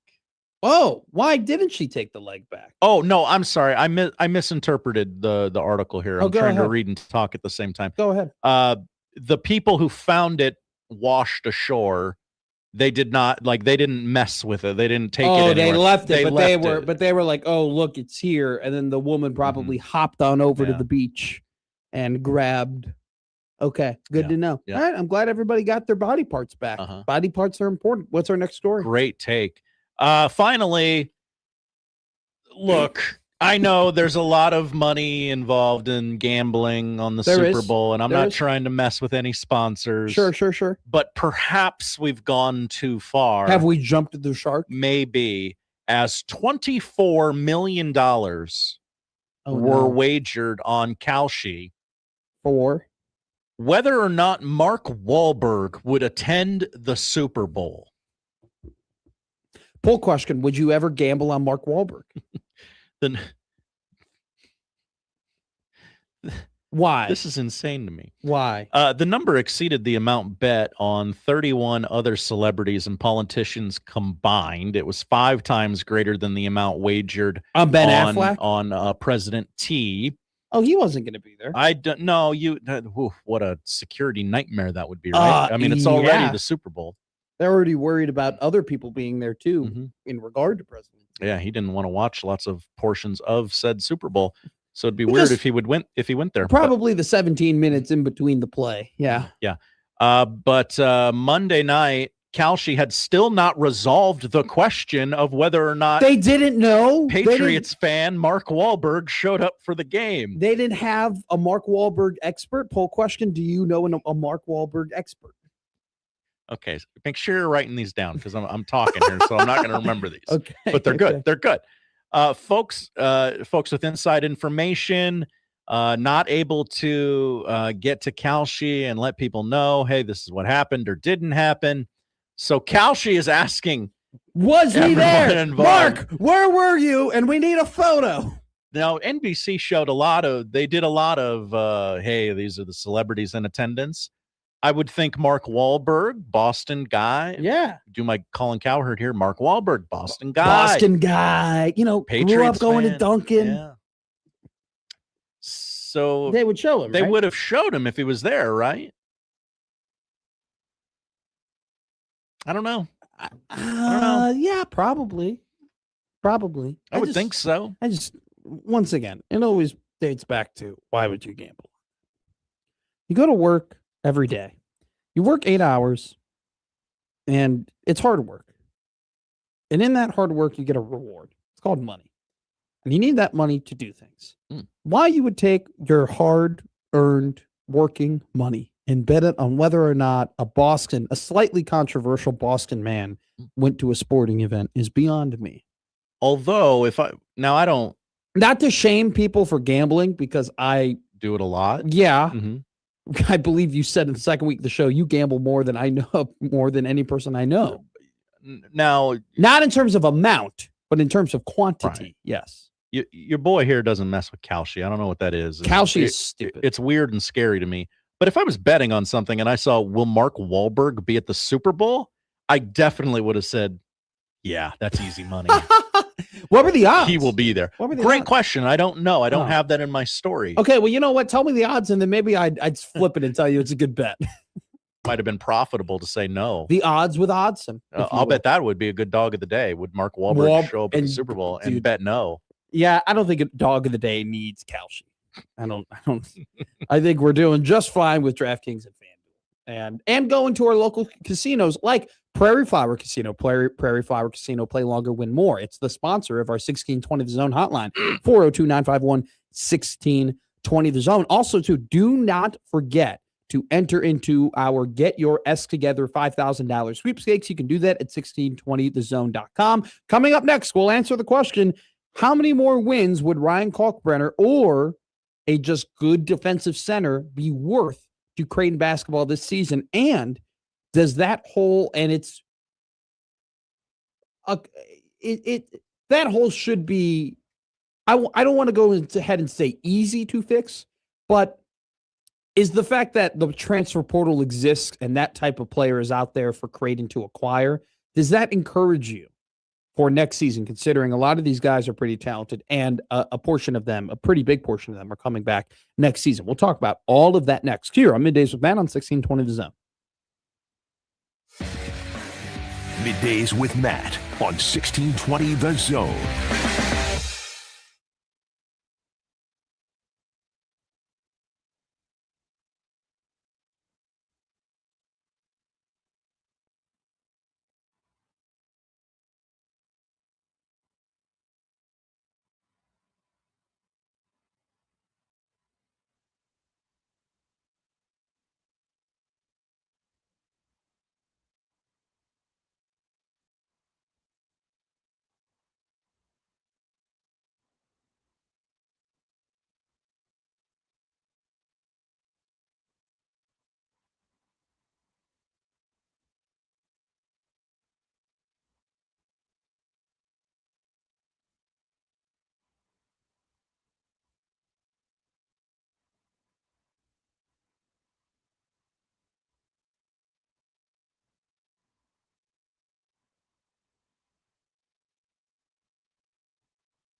Now, back to Middays with Matt on 1620 The Zone.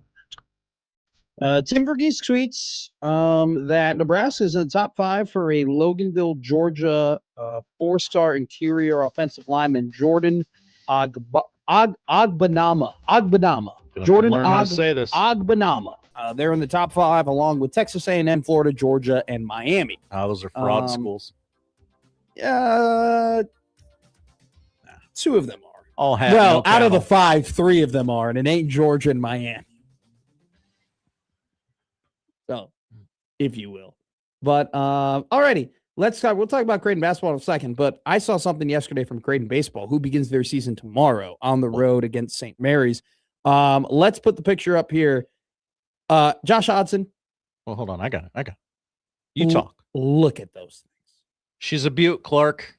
So for a radio audience at home, Creighton men's baseball, I encourage you, if you're not driving, to go on Twitter and look at these Creighton men's baseball jerseys. If you already seen them, you know what I'm talking about. They are, man, I understand. Like, I didn't grow up in Omaha. I didn't go to the University of Creighton. I went to the University of Nebraska, all that type of stuff. I know there's the whole contentious relationship between being a J-Sker and whatnot. Freak out of all that stuff. I'm not afraid to compliment Creighton when they deserve it. That blue, man, the Creighton Blue Jay blue is such a good blue. It's just a pretty blue. And then these jerseys with the subtle hint of the powder blue, right?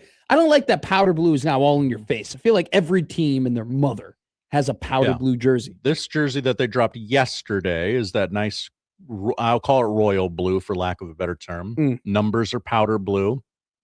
Sort of that Blue Jay font that they use for their word mark logos, and then the cursive Creighton across the chest. I like that they didn't do nice cursive on cursive there. By the way, poll question: does your mother have a powder blue jersey? Okay.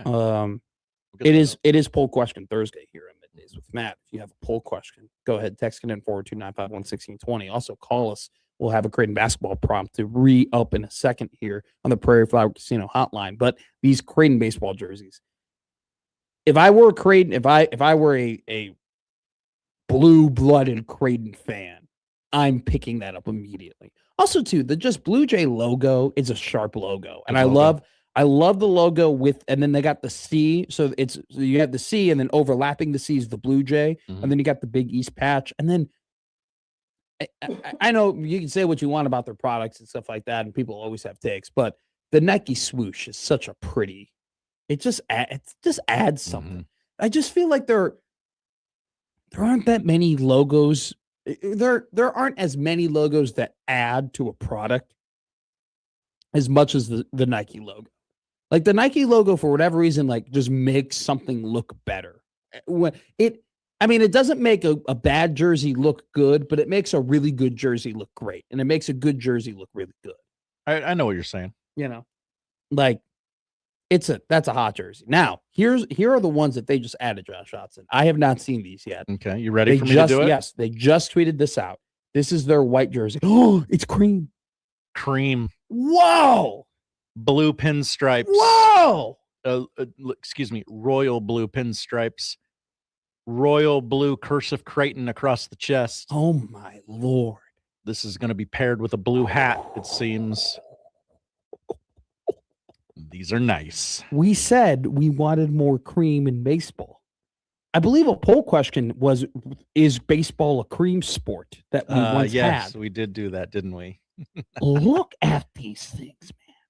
Pinstripes are terrible in every sport except for baseball. Now, pinstripes don't work in it. Do not tell me pinstripes work. Maybe not today. You want to, sure, maybe there's an 80s jersey or 90s jersey with pinstripes in basketball, but for me right now, if a team came out with a pinstripe jersey, I'm not vibing. Did Bulls pinstripes, were you on board with that? With the black ones? Yeah. Yeah. Okay. Those were sexy, but that was because it was black and red, not because it was the pinstripe. Okay. There were some instances where it worked, but I feel like it's harder to get a pinstripe jersey done in baseball. Pinstripes in football? Is there anybody who has a pinstripe jersey in football? Ooh, No, Notre Dame did it that one time they played at Yankee Stadium. And it looked terrible. Sorry, Kenneth. Yeah. It did. I'm sure you agree because you're a rational human.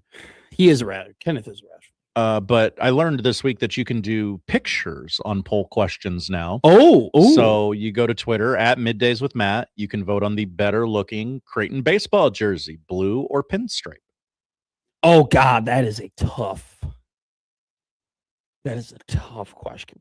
I know. See, here's the thing. J-Man, Cubs, Yankees, good pinstripes. Mhm. Completely agree. They are good pinstripes. And then there's a lot of teams that try and co-opt that, like, ooh, we could do pinstripes too. Underrated pinstripe team, Philadelphia Phillies. Okay. I hate them, but I acknowledge Phillies are a that's, good pinstripe team. I just pinstripes in baseball any day of the week. These are nice. Wow. I would go, my vote would be, I don't know, man. The more I have this cream and pinstripe, can we go back to the blue? You want the blue up there? Can we go back? Can we look at do it like one? your eye doctor? 1 or 2? 1 or 2? 2 or 1? Can we go back to 2? 2. 2. 1. 1. I'm a little better on 1. Yeah. It's like Jafar at the eye doctor. I would go kind of the same. I would go look, kind of the same, but one a little bit better. That's how I feel. I would go with blue. Okay. I would go with. I don't think there's a wrong answer here. I don't think, dude.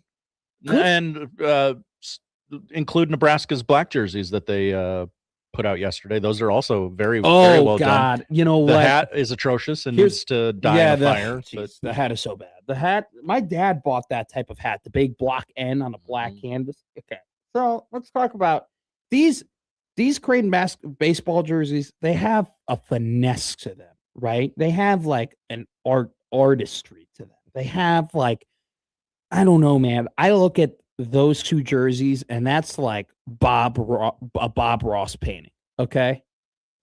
I look at the Nebraska men's basketball jerseys and it just doesn't have that finesse. It's just a bulldozer, right? There's a lot of Nebraska basketball jerseys. I feel like I could be completely wrong and they have it the same number as everyone. Baseball. I'm talking about the baseball jersey. I look at these baseball jerseys for Creighton. I go, there is some artistry there. There's some finesse there. Mm-hmm. The Nebraska baseball jerseys, they just bulldoze you. They just hit you right in the face, which much like Nebraska baseball. I'm going to tell Nebraska baseball's good. Nebraska baseball preseason ranked 4th in the Big Ten, and they're basically preseason ranked number 1 amongst the actual Big Ten teams. D1 baseball has them in the field of 64 to begin the season. Not bad. Not bad at all. What do they know? What do they know? D1 baseball, they know nothing. But I would say like Nebraska baseball kind of hits you in the face with the red and the black. And I'm going to be real with you. You don't have to be creative with Nebraska baseball in terms of the black jerseys. Mm-hmm. You just when it comes to black jerseys in Nebraska baseball, don't mess it up. That's your job. With Creighton baseball, I actually think you got to be a little creative and you have to have that finesse and you have to have the artistry and you have to kind of understand how do we mix the different colors? How do we, put in our font, but put in our logo and how do we, dude, this is beautiful. They are beautiful. The cursive lettering with then your sharp font numbers with the nice colors and then implementing. I love the royal blue, right? I like powder blue, but if you use powder blue, what are you taking away from? The royal blue. Mm-hmm. And the royal blue is awesome. So great baseball jerseys from Creighton baseball. Shout out to whoever designed them, whoever voted on them. Hell of a job. Let's talk about Creighton basketball. Gave you a question before we went to break last segment. What would Creighton basketball be with a Ryan Kalkbrenner this season or a Ryan Kalkbrenner type? And the reason why I posed that question, I was having this conversation yesterday with a buddy of mine, and he actually posed the question because I was telling him, man, I haven't seen a subpar basketball team with this much skill, right? Some people are saying, Connor yesterday, said, wow, this is like the 2014-2015 basketball season for Creighton. And I, heard Josh Peterson talking about it, how he was like, I don't know about that just because that team was bad. I agree with Josh. Like, I don't look at this team and say that they're bad, that they're awful, that they're incompetent, that they don't know what they're doing, that they don't understand basketball, because there are a lot of guys on this team who can handle the ball, like Nick Graves and Josh Dix. There are guys on this team who can shoot the ball, like Dix, like Swartz, like Harper, like Hudson Greer. There are guys on this team that have legitimate basketball skill, and we always have to harken back to the hypothetical of what would this season look like if they had Jackson McAndrew. But at the same time, their flaw of not being able to guard the paint and not clearing the boards is such a big flaw that it wipes out everything else. Like they are so bad at defending the paint, and they are really bad at clearing the boards that it's too easy. It's too easy for teams to get to the basket. It's too easy for teams to be efficient. It's too easy for DePaul to shoot 65% from two-pointer. And so it's, in expressing these feelings, my buddy just goes, what if they had that guy? What would this team look like? And he went as far to say as they would have 25 wins. I don't agree with that. I'm not going that far. But I asked myself this question, and here's what I came up with. Okay? They would have won. They would have beaten Baylor, in my opinion. You would have beaten Kansas State. You would have beaten Georgetown the second time. Hey. And you would have beaten Seton Hall and Providence. So you would have won the Seton Hall game, the Providence game, the Baylor game, the K-State game, and probably the second Georgetown game if you had a guy like that, in my opinion. Because you shut down Oswin if you have that for the Providence game. They couldn't get a paint presence and clear the boards against Baylor. Seton Hall and... Maybe 18-7 with that? Okay, so absolutely. They'd be 18-7. So, I mean, they win those 5 games, you'd be 18-7, you'd be 10-4 in the Big East, and you'd be the third team. You'd probably be where Villanova is. Okay? And that would put you at the 8-10 line. Currently, right now, bracket matrix, Villanova is an 8 seed.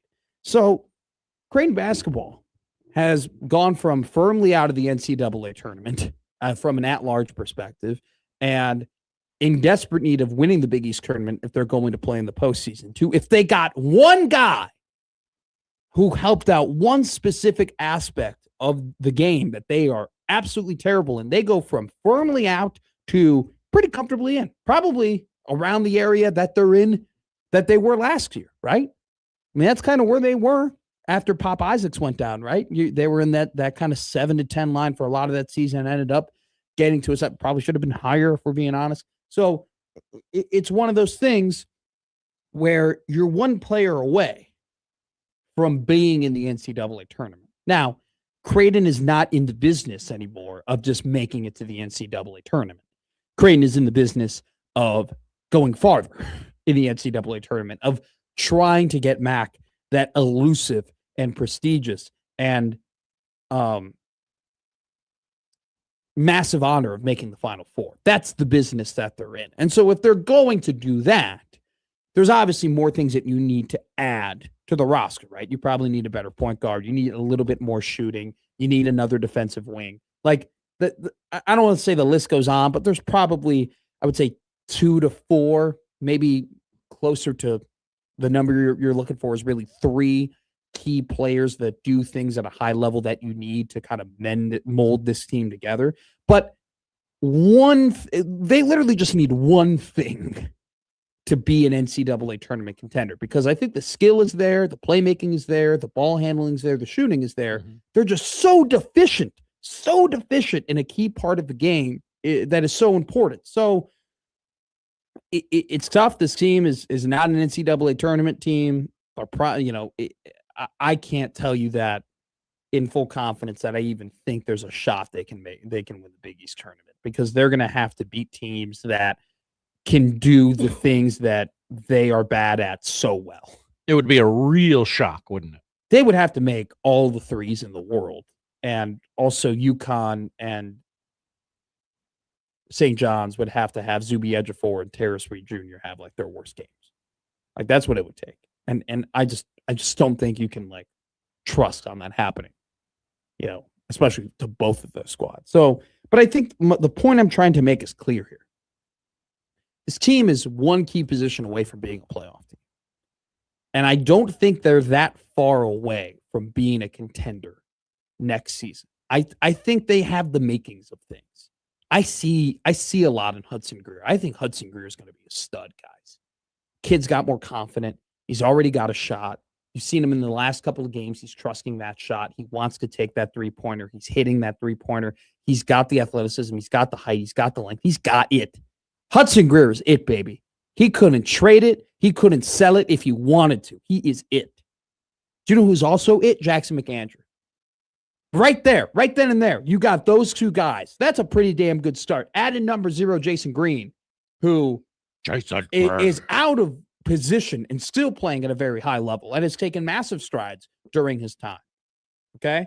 So you lose Dix and you lose Graves, and you're going to have to replace those guys. But at the same time, I like that core of 3. And then you got a pretty good role player in Fedor. And then you kind of have to figure out kind of the rest of that roster. But those three right there, Green, McAndrew, and Greer, you can work with that. You can work with the versatility. You can work with that, the shot making ability. You can work with Green's physicality. You can work with the spacing that McAndrew and Greer brings, right? You just need to get a banger in the paint. You need to get a point guard who can be a floor general, and then you got to let the other pieces kind of fall where they may, get some role players and have those guys find their roles. I don't think Creighton is that far away. They're not good this year, okay? They're a subpar team.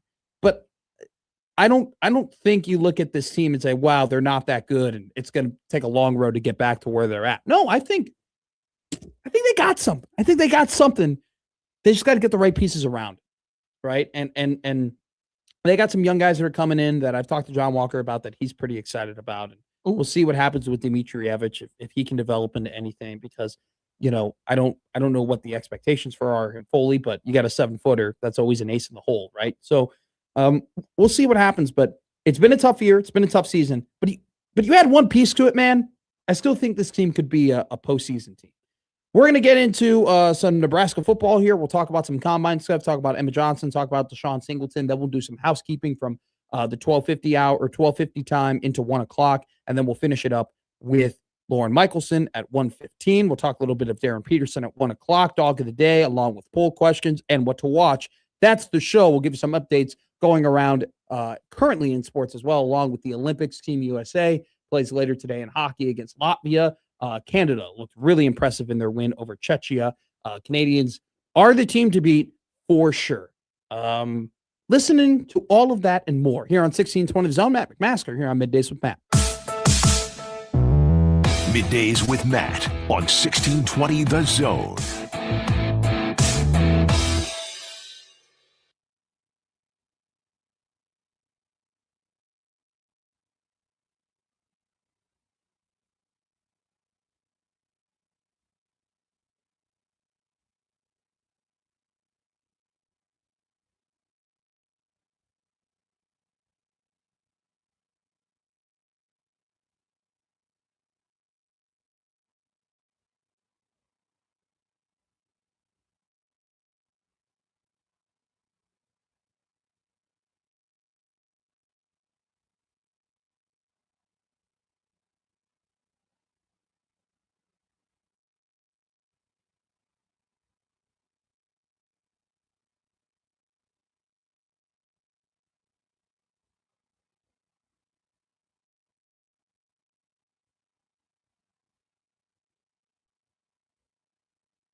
Now back to Middays with Matt on 1620 The Zone.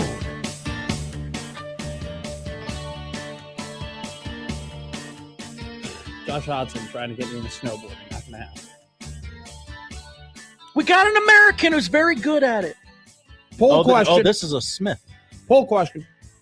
Honey baked ham? Oh. Question mark? Yes or no? Now, are we talking about the brand honey baked ham? It's or... up for interpretation. Ooh, okay. The poll questions are our audience's oyster. It's up for them. It's what you make of it, you know? Honey baked ham. This show is Question mark. this show is the oyster show, if you will, of 1620. Oh, extrapolate that. I mean, it's just you open it up and it's what you make of it. Are you here for stupidity? Are you here for funny? That's what I provide. Are you here for sports? It's what you make of it. That's what Matt provides. I provide probably a little bit of everything. By the way, I got people who are trying to get me to go somewhere on Friday, but I would have to sacrifice my place. Oh. I'd have to sacrifice Shucks Okay. Friday. I don't want to sacrifice Shucks Friday. What do I do? Like, because there are people who want me to come out to Lincoln after the show. Oh, okay. And like grab a couple, because I'm going to be in Lincoln on Friday. And let me give you this piece of advice. Yeah. You got to think of it this way. This is the last Friday where Shucks will not be packed to the gills. Why do you say with that? Catholics looking for Oh no, not red we meat. are coming up to Lent. Wednesday is Ash Wednesday, which It means is. Tuesday is Mardi Gras. Let's go. I mean that as in like God, that Ash Wednesday. I haven't been to church in 2 weeks. I feel so robbed. 2 weeks, he says. I feel so robbed. I feel terrible. Well, I should have known that. You're a good person. Anyway, dang it. You're totally right. It is gonna So you have to go to Shucks while you have the Am elbow I a room. bad person for not wanting to have lunch with friends I don't see in a while in order to? Can you go after Shucks? What time do you go to Shucks? I go to not Shucks to like right after the show. Okay. Could you not just Look, go after? by the way, it's not. I mean, I'm very admitting of what I do. Like, I'm actually shocked that I haven't seen anybody at Shucks yet. with how Shucks old has I many am. locations. Nobody knows which one you're going to. That is true. No one knows I go to the West one. Okay. Because people would think Matt would probably go to the downtown one. I would have guessed the Leavenworth location. Yeah. Yes, it's closer to your domicile. Yes. Well, thank you, Josh, for putting that out there. Because we don't want to dox what Shucks I go to, but you know what? Do you know where Matt lives? You said you live with all the Creighton baseball players. Whoa, I didn't say that. I didn't say that today. We can't assume that we have all the same listening audience all the time. Yes. Do I live next to some Creighton baseball players? Absolutely. Are they always grilling and it kind of smells sometimes? Yes. Do I complain about it to them? No. I just say it on my radio show. The home of Creighton athletics. Those guys, I'll tell you right now, talk about some studs. I mean, those guys are lean and mean. Not mean as human. I mean, Well, like, they're lean because they're grilling meat all the They time. are. I probably should get on their diet. It'd probably be good for me. What are we talking about? There's got to be a poll question in there sometime. Am I a bad person? Question mark. I don't think you want the answers on that coming back. No. Don't say, is Matt McMeady a bad person? Just say, am I a bad Am person? I a bad person? I don't. Okay. I got to okay. protect you. I don't. The replies could get sloppy. They're not. I think I'm going to have to give up on Shucks this Friday. Whoa. I know. Well, I'll go to Shucks in your stead.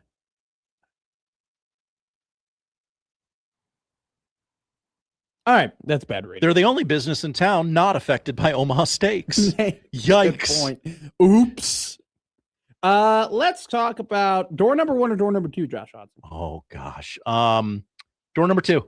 Oh, pick the right door. We'll talk about Nebraska football. All right. Combine coming up pretty soon. 2 invites to Nebraska football, Deshaun Singleton and Emma Johnson. Let's talk about Singleton first. Deshaun, from a prospect standpoint, very much is like people love, and this was reading scouting reports, and listening to what people said about him at the Senior Bowl, like, I mean, 6'3", 210. That's excellent size for a safety position. He can tackle. He's got great range. He's got really good size. Deshaun's the type of guy where he can come and help in the run game. He can also come in and cover a big tight end. Like he's got the body and he's got the potential. I think the things that people are a little concerned about it is that, he still has a little bit of man-to-man coverage, and we saw that. We saw the issues with our own eyes, especially against like really good route runners. It's one of those things too where it's like in the Big Ten, he wasn't overly tested by great speed going deep, right? That's just not Big Ten play. You only play a couple of teams like that where they really try and test you deep and use the skill and speed that they have to do that against their safeties. Like Northwestern's not doing that against you. Maryland's not doing that against you. Minnesota's not doing that against you, right? So it's one of those things where it's like you probably need to see a little bit more if he can handle, a deeper routes against elite speed. But just from a size perspective for Deshaun and a range perspective from Deshaun and a versatility perspective from Deshaun, like it's good for him. He had a good Senior Bowl, and he didn't blow anything at the Senior Bowl, which is good. He'll need a good combine, but he should get drafted. Deshaun should be either a late day 2 guy, probably day 3 guy. I've seen some mock drafts. Cincinnati at pick 198 is something that's pretty interesting. I think that would be round 6. Detroit is another team. Jacksonville is another team. Those are teams that do have some needs at the safety position. So funny enough, his NFL comparison is Jeremy Chin. Do you know where Jeremy Chin got drafted, Josh Hodson? Can't say that I do. Jeremy Chin was drafted by Carolina. Go Panthers. Do you know who drafted Jeremy Chin? Oh, no. Was it Matt Rule? Matt Rule drafted Jeremy Chin. So interesting comparison there that Deshaun Singleton is very much like one of Matt Rule's very first draft picks. Let's talk about Emmett Johnson. There was a CBS article today that released the 125 best prospects in this NFL draft. Whoa. Emmett Johnson finished 66th. That would be good for a late 2nd round draft pick, early 3rd round draft pick. Combine will be big for Emmett. Couple of questions for him. Number one is obviously the breakaway speed. Emmett, and we talked about this with Michael Severe, it would be really big for Emmett if he could have a good 40. If Emmett could get into that, lower to mid 4.4 range, that put some nice measurables up like that. That would be pretty big for him into breaking into the 2nd round, right? Like now, if you go ahead and you look at NFLDraftBuzz.com, pass protection is the number one thing in terms of weaknesses. We saw a couple of times with our own eyes, right? That he could get blown up in pass protection. And then here's the 3rd one.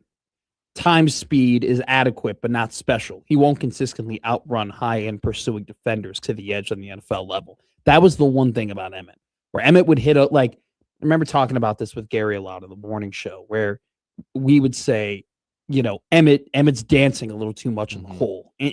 Hole closed up before he could get there quite a few times last year. And that was in the first 3 weeks of the year. But it was something about that Michigan State game where he came back, and I immediately thought, wow, he looks quicker, right? He looks a little bit, and it wasn't that necessarily he was quicker in terms of like actual athleticism or speed. He was just hitting the hole quicker. He was just actually identifying it going, right? And so that's when he went out. What people have to remember here, Emmett Johnson did not have a good Michigan game, right? Like Emmett Johnson did not play well against Michigan, and his efficiency numbers against Cincinnati weren't that great either. I think he was just at 4 yards a carry. So he takes that bye week, and then he gets into Michigan State, and you see something different, right? And you're like, whoa, okay, like he's a little quicker. Then he has the Maryland game, and that was really the coming out party for him. So I think with Emmett, his decision making got better, and you have to credit EJ Barthel for that. You have to credit EJ for coaching Emmett up. I think it was you have to assume, and it's just kind of obvious that they worked on that. They looked at that tape. They identified that was something he needed to do better. He did that better. Emmett would hit those holes, but then here, what happened? He would get ahead of people, but he didn't hit his head on the goalpost. He wasn't a hit your head on the goalpost running back, which is why it's going to be really big for him to have a good 40. But if we're talking from a positive perspective, man, we talked about that. Tendency to hit the hole, really good burst, initial burst when he handles the football. He can get skinny within the holes when running the ball. His agility, his ability to make guys miss, and then his versatility. You can use him in the backfield. Dude, we saw against Northwestern on one of those big third down conversions, he wasn't lined up in the slot as a wide receiver. He was lined up out wide, right? He's a good route runner. You can put him in different spots. Emmett Johnson, for offenses that like to spread the field, Ben Johnson, Liam Cohen, Kyle Shanahan, maybe even, I don't think the Rams need a guy like Emmett Johnson because they got Corum and Kyron Williams, but the versatility that he brings, I mean, there are going to be some really high-level offensive coaches that are going to be licking their lips. I'll give you a great team, potentially, for Emmett Johnson, right? I think this team needs to address other needs on the other side of the ball, but you don't think Joe Burrow would love throwing to Emmett Johnson? You don't think Zach Taylor would go ahead and do his guy a solid, do his school a solid, and take the University of Nebraska running back who brings that versatility that could add that extra layer to a Cincinnati Bengals offense? That would interest me greatly. So, I think EJ needs a good combine if he's going to get into the second round. And obviously, I think there's got to be a little bit of questions of how is his juking ability going to translate when he plays higher level athletes and higher level players. But man, I think Emmett Johnson is going to have a very long NFL career and going to be able to, maybe he's not, I don't know if you can, I'm not going to go and say he's going to be a superstar, but I think that EJ could hang around in the league for quite a while. I really do. I think he's got the versatility. He's got the tools. He's got to get better at run blocking. Maybe a team like Kansas City would be interesting as well. That they need another running back there. Pacheco, that kind of clock is ticking a little bit. And they have a great running backs coach who's going to be their offensive coordinator. That's Eric Bieniemy, right? Eric, sleeping with the Bieniemy, did an incredible job in Chicago, molding and improving Kyle Monungai as the season went on. Another Big Ten running back who, really played well for Rutgers in the Big Ten. So I think, maybe even Kansas City could be an interesting spot for Emmett Johnson. So we will see with that. We'll ask a couple other questions when it comes to the combine. If not today, we'll do it tomorrow. But that's kind of the breakdown here. I think if the Chiefs don't take Jeremiah Love, as Kenneth writes, he goes, Chiefs going to take Jeremiah Love. I don't know if Caleb Downs is there, man. If Caleb Downs is there at number 9 for Kansas City, honestly, if Caleb Downs is there at number 4 for Tennessee, I would take him. But, that's a guy that falls at, for whatever reason, has been going all the way to the Cowboys. I think if he's there for the Chiefs at 9, they should take him. Also, too, it's kind of one of those things where we see some trends of like guys really sticking to spots. And I think that's because it's being communicated to some people that teams are in love with dudes. Every mock I see has the Chiefs taking a running back with that pick. Here's another one, though. I see a lot of Jeremiah Love going to the New Orleans Saints. So I wonder if there's a kind of connection there between New Orleans and Jeremiah. We'll see. I don't think Love falls out of the top 10. I'd be pretty surprised if that were to happen. We'll see where the wide receivers go in this draft, too. I think it's going to be interesting how the top 10 will be dictated by Jordan Tyson and Carnell Tate. Do the Giants take one of those guys will be something that we track as the season goes on. But for the Nebraska prospects, I think for Deshaun, he's got the size. He's got the ability. It's just you see some flaws on tape, and he also was like 1 full year as a starter. For EJ, it's just, how does the lack of breakaway speed, the lack of home run hitting speed kind of hurts him. But only 2 guys at the combine this year for Nebraska football. Only 11 guys at the combine over the last 4 years for Nebraska football. Only 3 of them have been from the high school ranks. You go ahead and you look at this Nebraska football program, Josh Hodson, not a whole lot of guys that you would necessarily peg as, that guy for sure is going to be at a combine and that guy is for sure going to be drafted. And there's even less of those guys who come from the high school ranks. and that's concerning. I say the three guys that come to mind for me that could be at a combine next for Nebraska are Elijah Pritchett, Justin Evans, and Williams Winery. Two of those guys came from the portal. One of those guys was already here before Matt Rule got there. Gotta do better in high school. Got to do better in high school in terms of developing. But pretty big one, pretty big combine for both these guys. We'll see how they do in Indianapolis. On that kind of better high school developing portion, we'll be getting into a lot of that as the draft process goes on and we get closer to spring ball, which will take place in 10 games. Coming up next, housekeeping, baby. We'll tell you what's going in and around the sports all across the country and here locally. Pretty big game tonight for one of the basketball teams in the state. We'll talk about that coming up next on Middays Matt on 1620 The Zone. Middays with Matt on 1620 The Zone.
Now, back to Middays with Matt on 1620 The Zone. Hey, you want to go and see the Omaha Supernovas in action? 1620 Zone has got you covered. The Supernovas host the Orlando Valkyries Sunday, February 15th, 5 p.m. at the CHI Health Center, Omaha. Listen all week to the Happer and Schaefer Show for a chance to win your way to the game. Pink out game, right, Josh Hodson, for that one?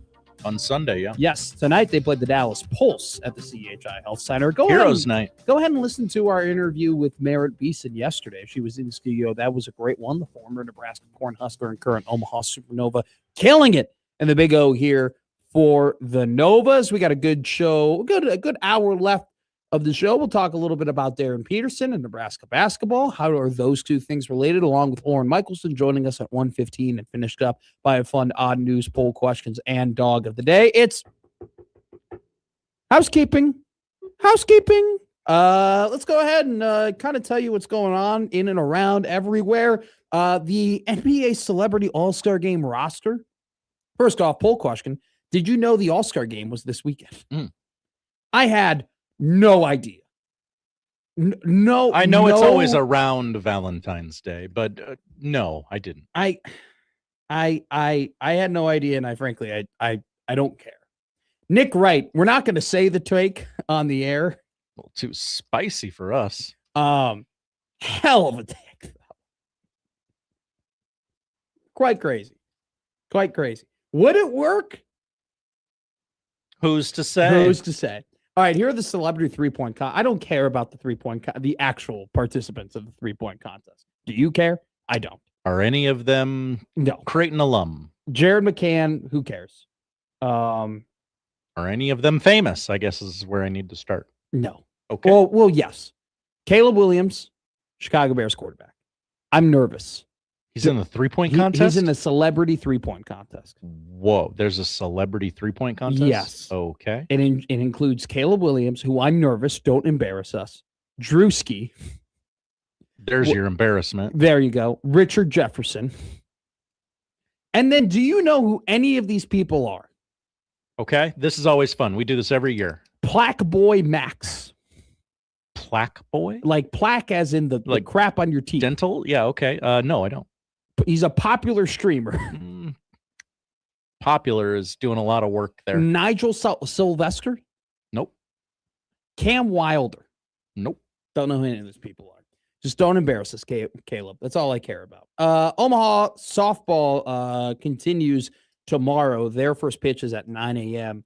Against Utah Tech. Shout out to Coach Mike Hurd's team. They were picked to finish fifth. Or not finish fifth, but picked as the fifth best team in the mid-major softball preseason poll. They started their season 4-0, which included 2 wins over Iowa State. We also want to go ahead and acknowledge tough game yesterday from Creighton women's basketball against UConn, who it's just they're a wagon. Flan, though, has his team moving in the right direction. The young team has really grown this season. They've still have had a really, really good end of January into the month of February. UConn ended that game on an 80-30 run. That's crazy. So it was 14-14. Mm-hmm. Wow. They take on Villanova this Sunday at DJ Sokol Arena. Buy stock now in Creighton women's basketball. I'm serious because this team is young and they are going to develop together. And hopefully, if they can keep everybody with one another, right? If they can keep things rolling, right? Then maybe you'll see some, hopefully, you'll see some continued success. We have a terrible article from Ari Wasserman of On3. We are now doing this thing again where it's being reported that Paul Feinbaum went on a radio show and went ahead and said, well, I'd be surprised if the Ohio State-Alabama non-con game took place. And the fact that Alabama's athletic director is currently in a tough spot because he's got a shaky coach. Alabama fans are not happy that Nick Saban is no longer their head coach. And Kalen DeBoer, despite the fact being a really, really good coach, has to be the guy after the guy, which is probably the worst position to be in. Here's what I'm pissed about, though, about this whole thing. Feinbaum goes ahead and says, wow, this 9th SEC game is really going to affect people. So we're now supposed to feel bad that the SEC is complying with everybody else's rules. That's right. Get out of here. Get out of here with that. That somehow now the SEC is a victim because they have to do all the other things that the Big Ten is doing. Stop it. Shout out Alex Jensen, by the way, the true freshman softball player for Nebraska softball. They defeated LSU today 6-0 earlier in the day. LSU was ranked 10th in the country heading into the matchup. The Huskers, despite the fact they did lose twice in their opening tournament of the season, their 3-2 record and their win against Texas, number 1 Texas, might I add, got them from being the number 10 team in the country to being the number 8 team in the country after one weekend. We'll see how the rest of their weekend will go, but great start today, defeating number 10 LSU 6-0. Jordy Fromm, formerly known as Jordy Ball, cleaned up the slack after Jensen threw 4 innings with no earned runs. So great stuff from Huskers softball today. Do we have anything else to hit on here? I'm looking at my list. Oh, Omaha men's basketball. They play a big game tonight against St. Thomas.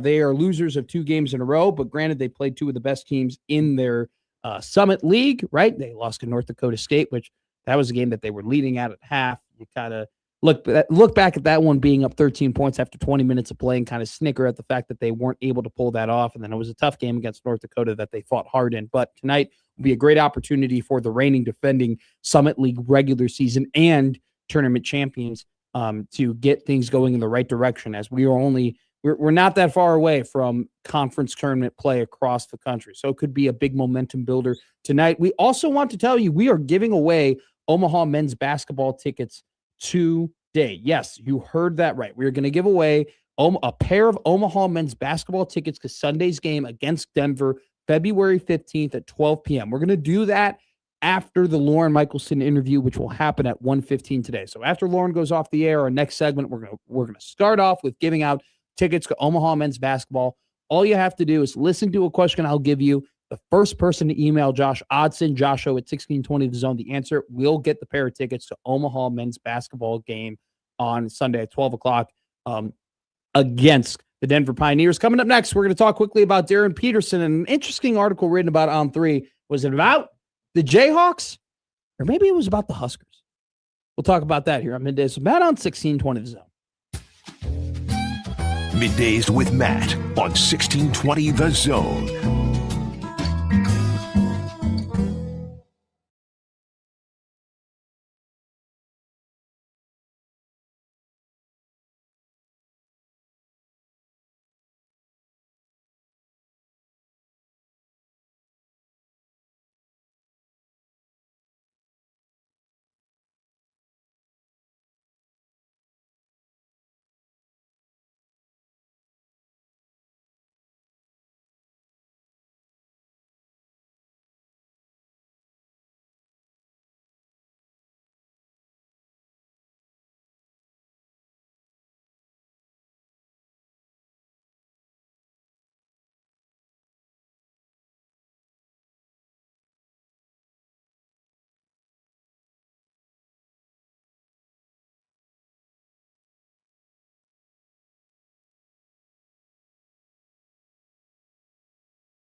Now back to Middays with Matt on 1620 The Zone. We're watching things in Milan, darling. Milan. Canadian hockey looked like a wagon today. Get the graphic rolling. Wagon. Another wagon we'll play later today. 2:10 is puck drop for USA men's ice hockey, who is taking on Latvia. So that should be not a good game, hopefully. Hopefully that is just a bludgeoning from USA hockey. Let's talk about Darren Peterson. Let's just get to it. Let's cut to the chase. We were segments away from making this the Caitlin Clark thing, but this is something that I actually do want to talk about because we had an added layer to it yesterday. There was a great On3 article that kind of basically described coaches are kind of hesitant right now to now recruit top prospects coming out of the high school ranks that would be considered immediate top 10 draft picks. Guys like that include Cooper Flagg from last year, along with Cameron Boozer, AJ Dybanska, Koa Pete would be one to consider, and obviously the king of them all, Darren Peterson. And basically the article kind of states, look, would you be better off getting a guy like Darren Peterson, who clearly costs, $5 million for one season, or are you better off getting a couple of guys using that $5 million to then buy 3 players, right, for that offer that would be dedicated to you, that would play for you, that would go out and do everything for you? And it kind of described the differences between getting top NBA prospects out of high school and getting guys from the transfer portal. And basically what it was saying is, transfer portal guys seem like they just have more to prove. They have more to play for. And there are even some coaches who are pretty high ranked in this On3 article who said, we don't blame Peterson or any of these top high school prospects for not risking playing through nagging injuries like back pain or hamstring pain or anything, just because, you have more to risk than to gain by playing college basketball if you are already a prospect of his ilk that, is probably guaranteed, not probably, is guaranteed at this point to be a top 10 draft pick. So, it got me thinking less about, well, would you invest a lot in top high school prospects, and more about maybe the approach to building college basketball rosters is wrong initially. I think there are some people who make decisions in college basketball who now have money and are trying to use that money to build their teams like NBA teams. They're trying to use their resources to get the best skilled players, to get the top dudes, to spend $15 million on a roster, $20 million on a roster, like reportedly Kentucky's spending on, when in reality, winning a college basketball national championship has never really been about how many draft picks do you have. And it's been just about coaching, buy-in, and then, yes, skill. But I think the coaching aspect and the buy-in aspect has also always been way more prevalent in college basketball than it has been in NBA basketball. And I think that we had this conversation about, well, would you spend all this money on individual players and on a basketball roster? I think we have this conversation in part because of Darren Peterson, how much he gets paid and the lack of games he's played, and the fact that maybe you can get more value in spending that money on a quantity amount of players instead of a quality amount of players. But also, I think teams and coaches and executives in college basketball look at a team like Nebraska and say, wow, that's a top 10 team in the country. That's a team that's going to be either a 2 seed or a 3 seed, maybe even a high 4 seed. That's a team that could make the Elite Eight. That's a team that can compete in the NCAA tournament. And they have a fraction, a portion of what Kentucky is spending on players and what Kansas is spending on players. And they don't have as much money as what Kansas State is spending on players. And yet they're winning at a high level. How are they doing that? They're not spending as much on players. How are they winning more than we are? How is Nebraska, right? If we're going dollars per win, right? How many dollars do you spend on every win that you have? Nebraska basketball has got to be one of the best, right? They're probably spending the least amount of dollars per win, right? And so I think that teams, and it's a little bit cliche and maybe low-hanging fruit, but have to take a little bit of a Moneyball approach and maybe change their approach in terms of how they're building their rosters, because, we're learning spending a ton of money on Coleman Hawkins and spending a ton of money on Andre Curbelo and spending a ton of money on Hunter Dickinson and spending a ton of money on AJ Storr isn't necessarily the recipe to success. The recipe to success is having good coaching, having good assistant coaches, understanding your system, having buy-in and culture on your team, and then finding those players who fit into all of that, who fit into the puzzle piece. So it's one of those instances where I look at football and I look at how we spend money on players in football and say, wow, the top level talent, they're making more money. They're rising up. They're getting more dollars. We're paying more for top D linemen. We're paying more for top offensive linemen. We're paying more for top quarterbacks and paying more for top wide receivers. I'll be interesting to see how the market shifts in college basketball, right? Does a guy like Darren Peterson and maybe his lack of buy-in, and do those other guys that I named that we spent a lot of money on that didn't necessarily turn into wins, do you spend more on those guys? Or does the cost of college basketball teams actually rise from the middle? Do we see guys like Price Sanford, who are only averaging 6 points but show a lot of potential with a 6'7" frame along with an ability to shoot the three-pointer? Do we see his market rise? Do we see guys like Rink Mask, guys who played in the Missouri Valley Conference, who are all conference players? Do we see their value go up? Do we see the value of players who used to cost maybe $500,000 to $600,000 actually start costing $1 million or $1.2 million because we see the success of rosters like Nebraska basketball? I think that the markets for college basketball in terms of, individual players and archetypes of players will be very interesting, because I look at a guy like Darren Peterson and I read this On3 article and I get discouraged if I'm a top high school athlete of like, oh, maybe it's not worth to buy a guy worth $5 million. Maybe it's not. Maybe it's more worth to go and get 3 dudes worth $1.5 million. And the reason why people would think that is because there's still some really, really good value and some good basketball players who not only cost $1.5 million, but cost less than that. So I think this is a time right now in college basketball. If you want to be a program that maybe isn't a blue blood and you want to make some noise, I think the market right now sets up pretty nicely for you.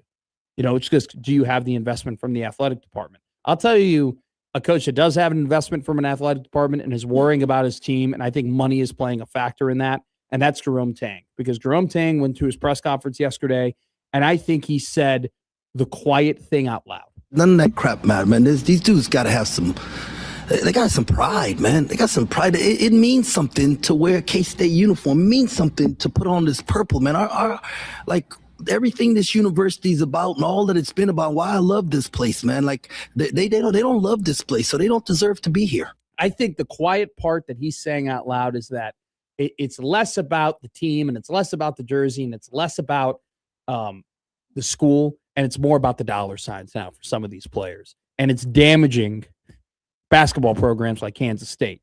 And so I think that there are some teams and some programs and maybe some coaches like Jerome Tang that might be questioning, are we sure that giving more money leads to better results? Or is it poisoning programs? Is it poisoning culture? Is it poisoning reasons? What did he say? These guys don't want to be here. They don't know what it means to wear this jersey. But when you have guys who, it's not all about the money, and it is about the program, and it is about the coach, and it is about the team, and it is about the culture, you fight through that. And so I think we look at money as, the possible, equalizer in some sports in the NCAA.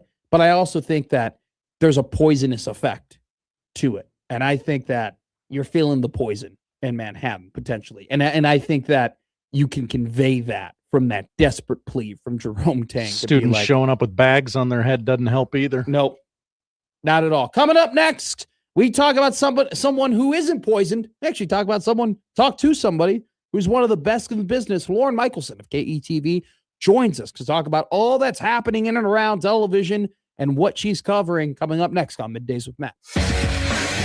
Middays with Matt on 1620 The Zone.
Now back to Middays with Matt on 1620 The Zone.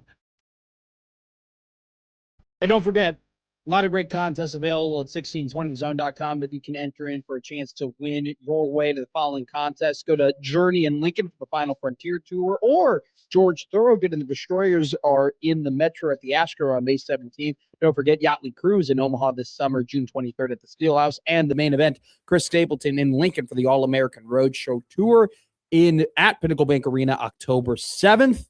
All of those events you can win your way into at 1620zone.com. And also don't forget, after our interview, we will go ahead and be giving tickets away to Sunday's Omaha Mavericks game against the Denver Pioneers at Baxter Arena at 12 p.m. on Sunday. We welcome in a very special guest here every other Thursday on Middays with Matt. It's Lauren Michelson of KETV.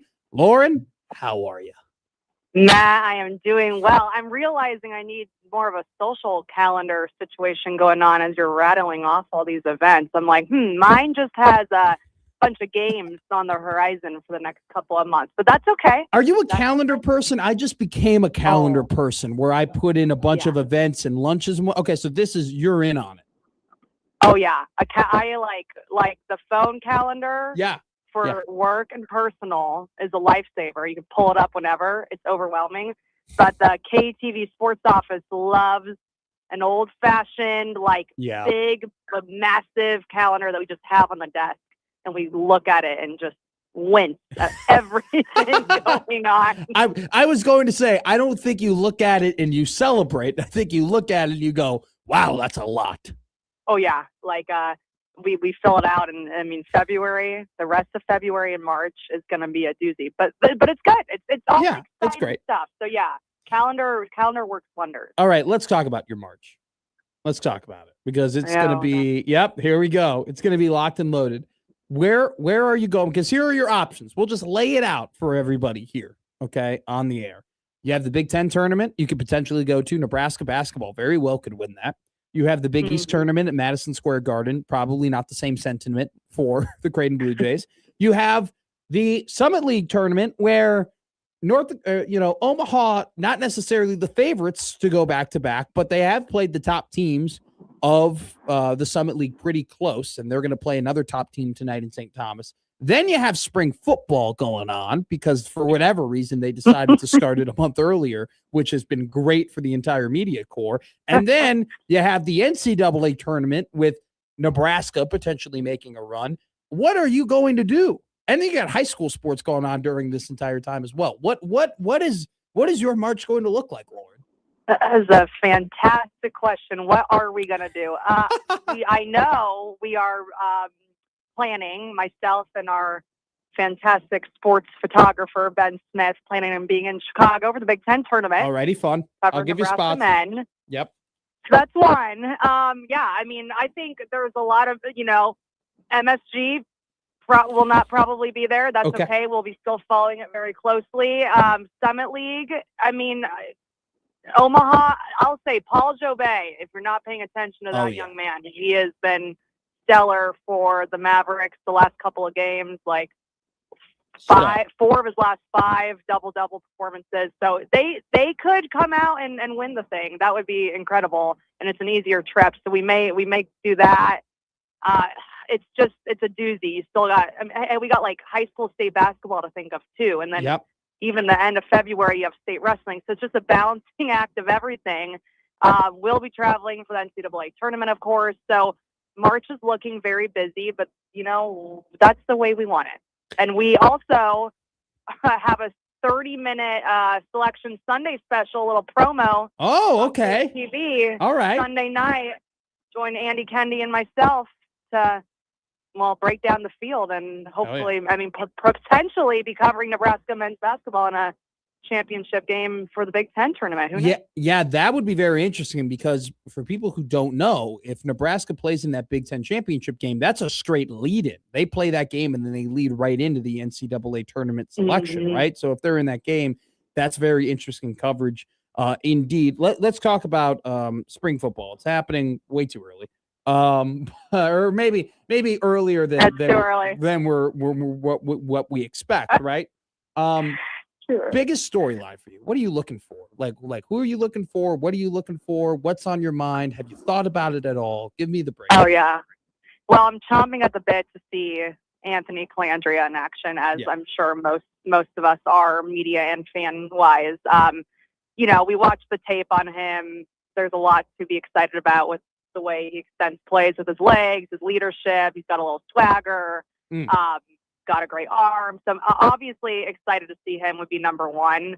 Some of these linemen too, like Tree Babalade. I can't say his last name. Babalade. Babalade, thank you. Very excited to see that young man. But storyline wise, like I feel like we've kind of glossed over the receiver room. I think that would be one of my biggest question marks. Like you have a ton of talent and a ton of young guys. When you look at like Quinn Clark's one guy to be really excited about. But just what is that going to look like? You say the same for the running back room, and Coach Rule seems totally fine with the talent they have in some of the young guys that got nice reps in the Vegas Bowl. But yeah, it's just, I'm hoping we get some good access to see a lot more since it is a little bit earlier. I don't know where the heck we're all going to be because it is starting here any day now. But yeah, I'd say offensively, like the skills positions have more storylines than normal. There's not just one guy that like a Dane Key and an Emmett Johnson that are going to be the main two we'll be talking about this offseason. Matt Rule might be fine with the running back room being what it is, but is Lauren Michelson fine with the running back room being what it is?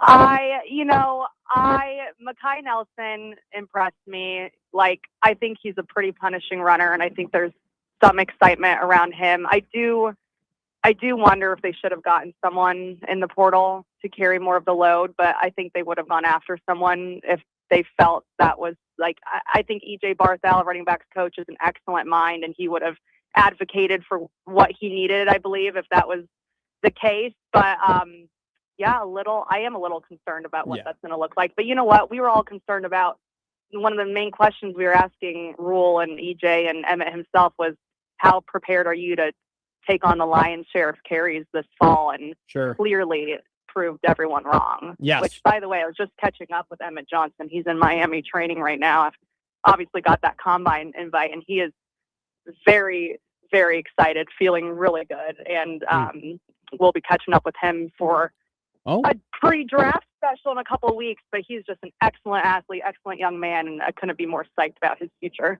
If we have big KETV fans that listen to the show, I mean, they have to love the scoops that you're giving them right now in terms of promoting future stories that are going to come out.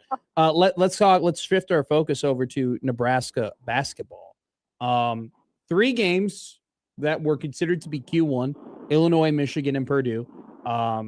They lose all of them. Different circumstances, right? Almost come back and beat Purdue. That would have been awesome.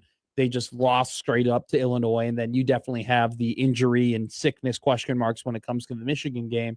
After those 3 losses, and now that Nebraska is currently, after losing one of those Q1 wins, is 5-3 in Q1 opportunities, are you less confident, the same amount of confident, or maybe more confident in Nebraska's ability to make a run in the NCAA tournament? I'd say I'm the same amount of confident. The Michigan loss to me was not anything to hang their heads on.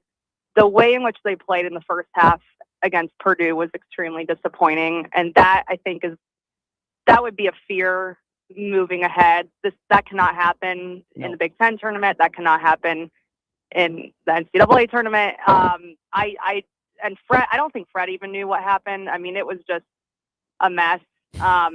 Maybe they needed that as a reminder of, I mean, their mortality. This is what you have at your fingertips, and you're letting it slip. And I know we were all hung up on Jamarcus Lawrence slipping, which is fine, and I agree that was obviously huge. But they shouldn't. And Fred had the same sentiment. We shouldn't have made it. Like, we had every opportunity to win this game, and we lost it in the first 3 minutes when they went on that 14-1 run to open the game. So I think for Nebraska, when they're never going to be the most athletic team, they're never going to be the most talented team, but oftentimes when we've seen them play so well, it's because they are fighting so hard and playing with the most heart and absolutely laying it out on the floor to give it their all, and they look like the team that wants it more. Against Purdue, they didn't look like the team that wanted it more. So if that can be a little spark plug of a reminder of their identity and how they want to play, and I have no doubt Hoiberg and Lenzer got into them. I mean, you should have seen Lenzer just screaming at them during timeouts against Purdue. I mean, he's got a grasp on them. Then great. So, this weekend will be telling. I think more so Iowa Tuesday night will be. I think after that game, I will have a better sense of how I feel about Nebraska moving forward. I agree with those Iowa games. Those are sneaky. Those are some sneaky games against an Iowa team that did suffer a pretty bad loss against Maryland not too long ago. But still, Ben McCollum has has those Hawkeyes moving in the right direction. Great call by you, Lauren. Appreciate your time. As always, we'll talk to you in a couple of weeks. Good luck. When next time we talk to you, we will be a week away from one hell of a month for you. So we'll get an update in that regard. Oh, yeah. All right, you guys. Thanks for having me on. Thank you for coming on, Lauren Michelson of KETV. Coming up next, we go through the poll questions. We do Dog of the Day, and Josh Otson tells us what to watch here on Middays with Matt.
Now, back to Middays with Matt on 1620 The Zone.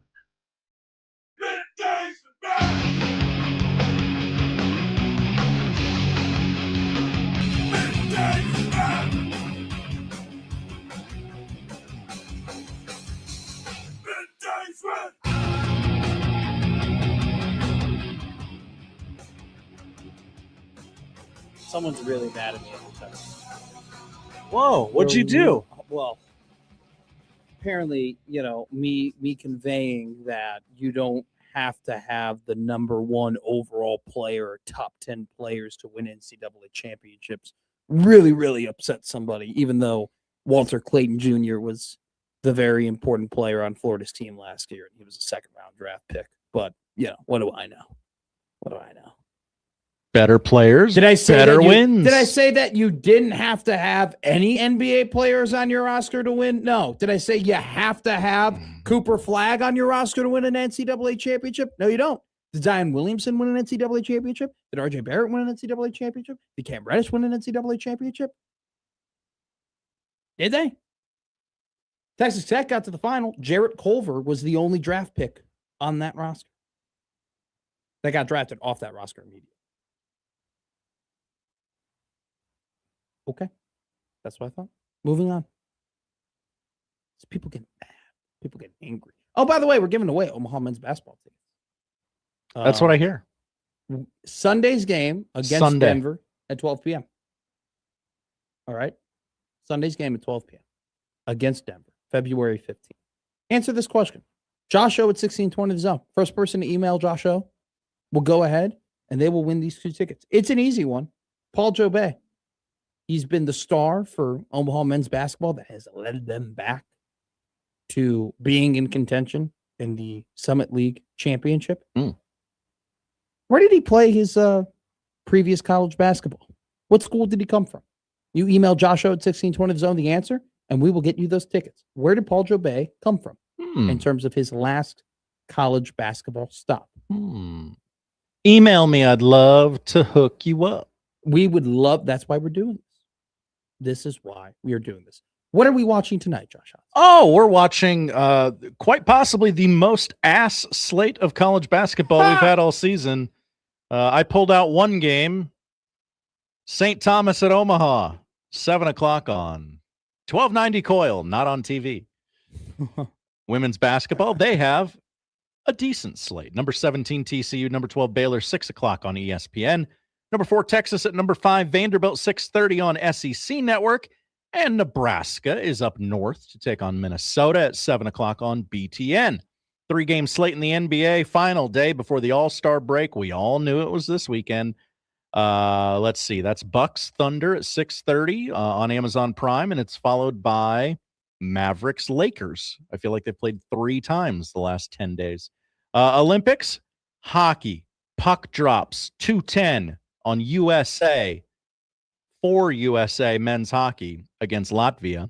Primetime in Milan tonight, you get the men's moguls final, the luge team relay, the Alpine Super G, and you can watch Chloe Kim and probably Myles Garrett go for the gold in the women's half-pipe final. Nebraska softball looks for its second win of the day against number 20 Georgia at 3 o'clock on ESPN+.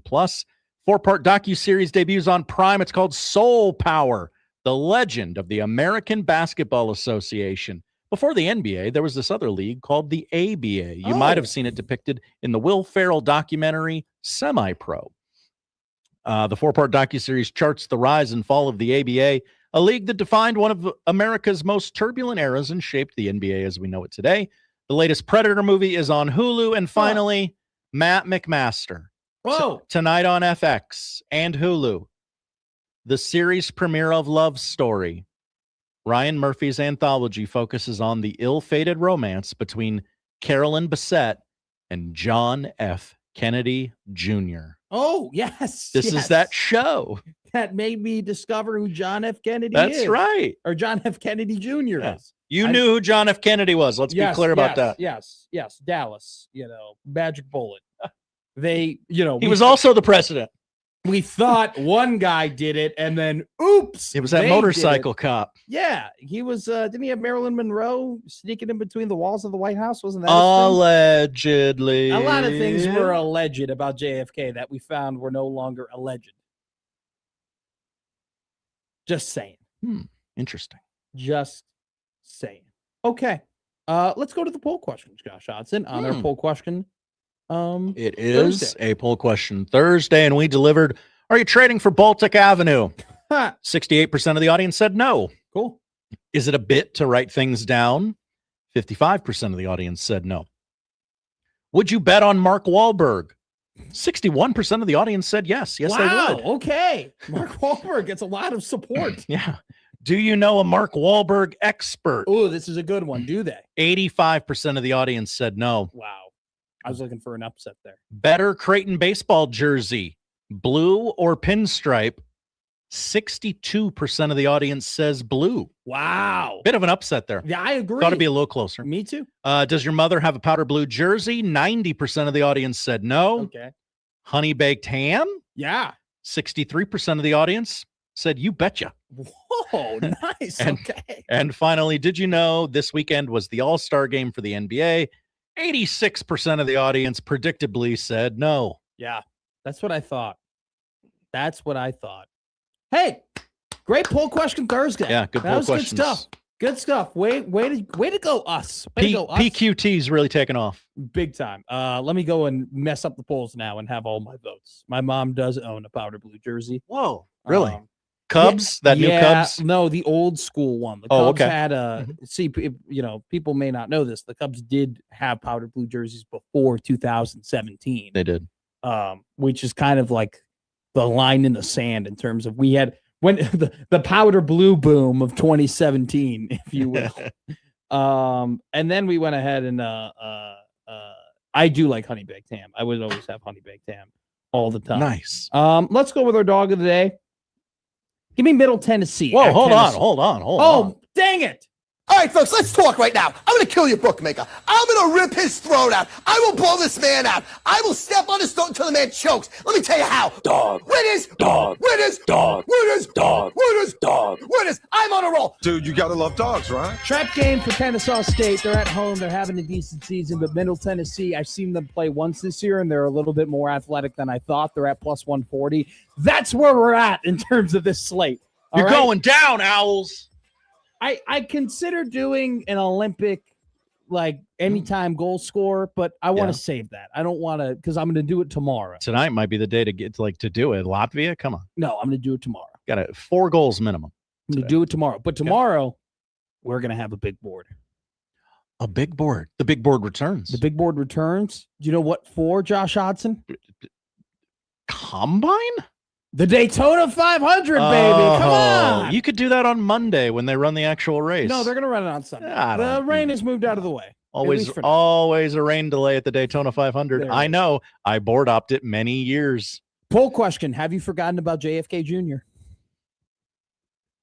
Some people do. And that ends the show here on Middays with Matt. Tomorrow, Friday, going to be a good one.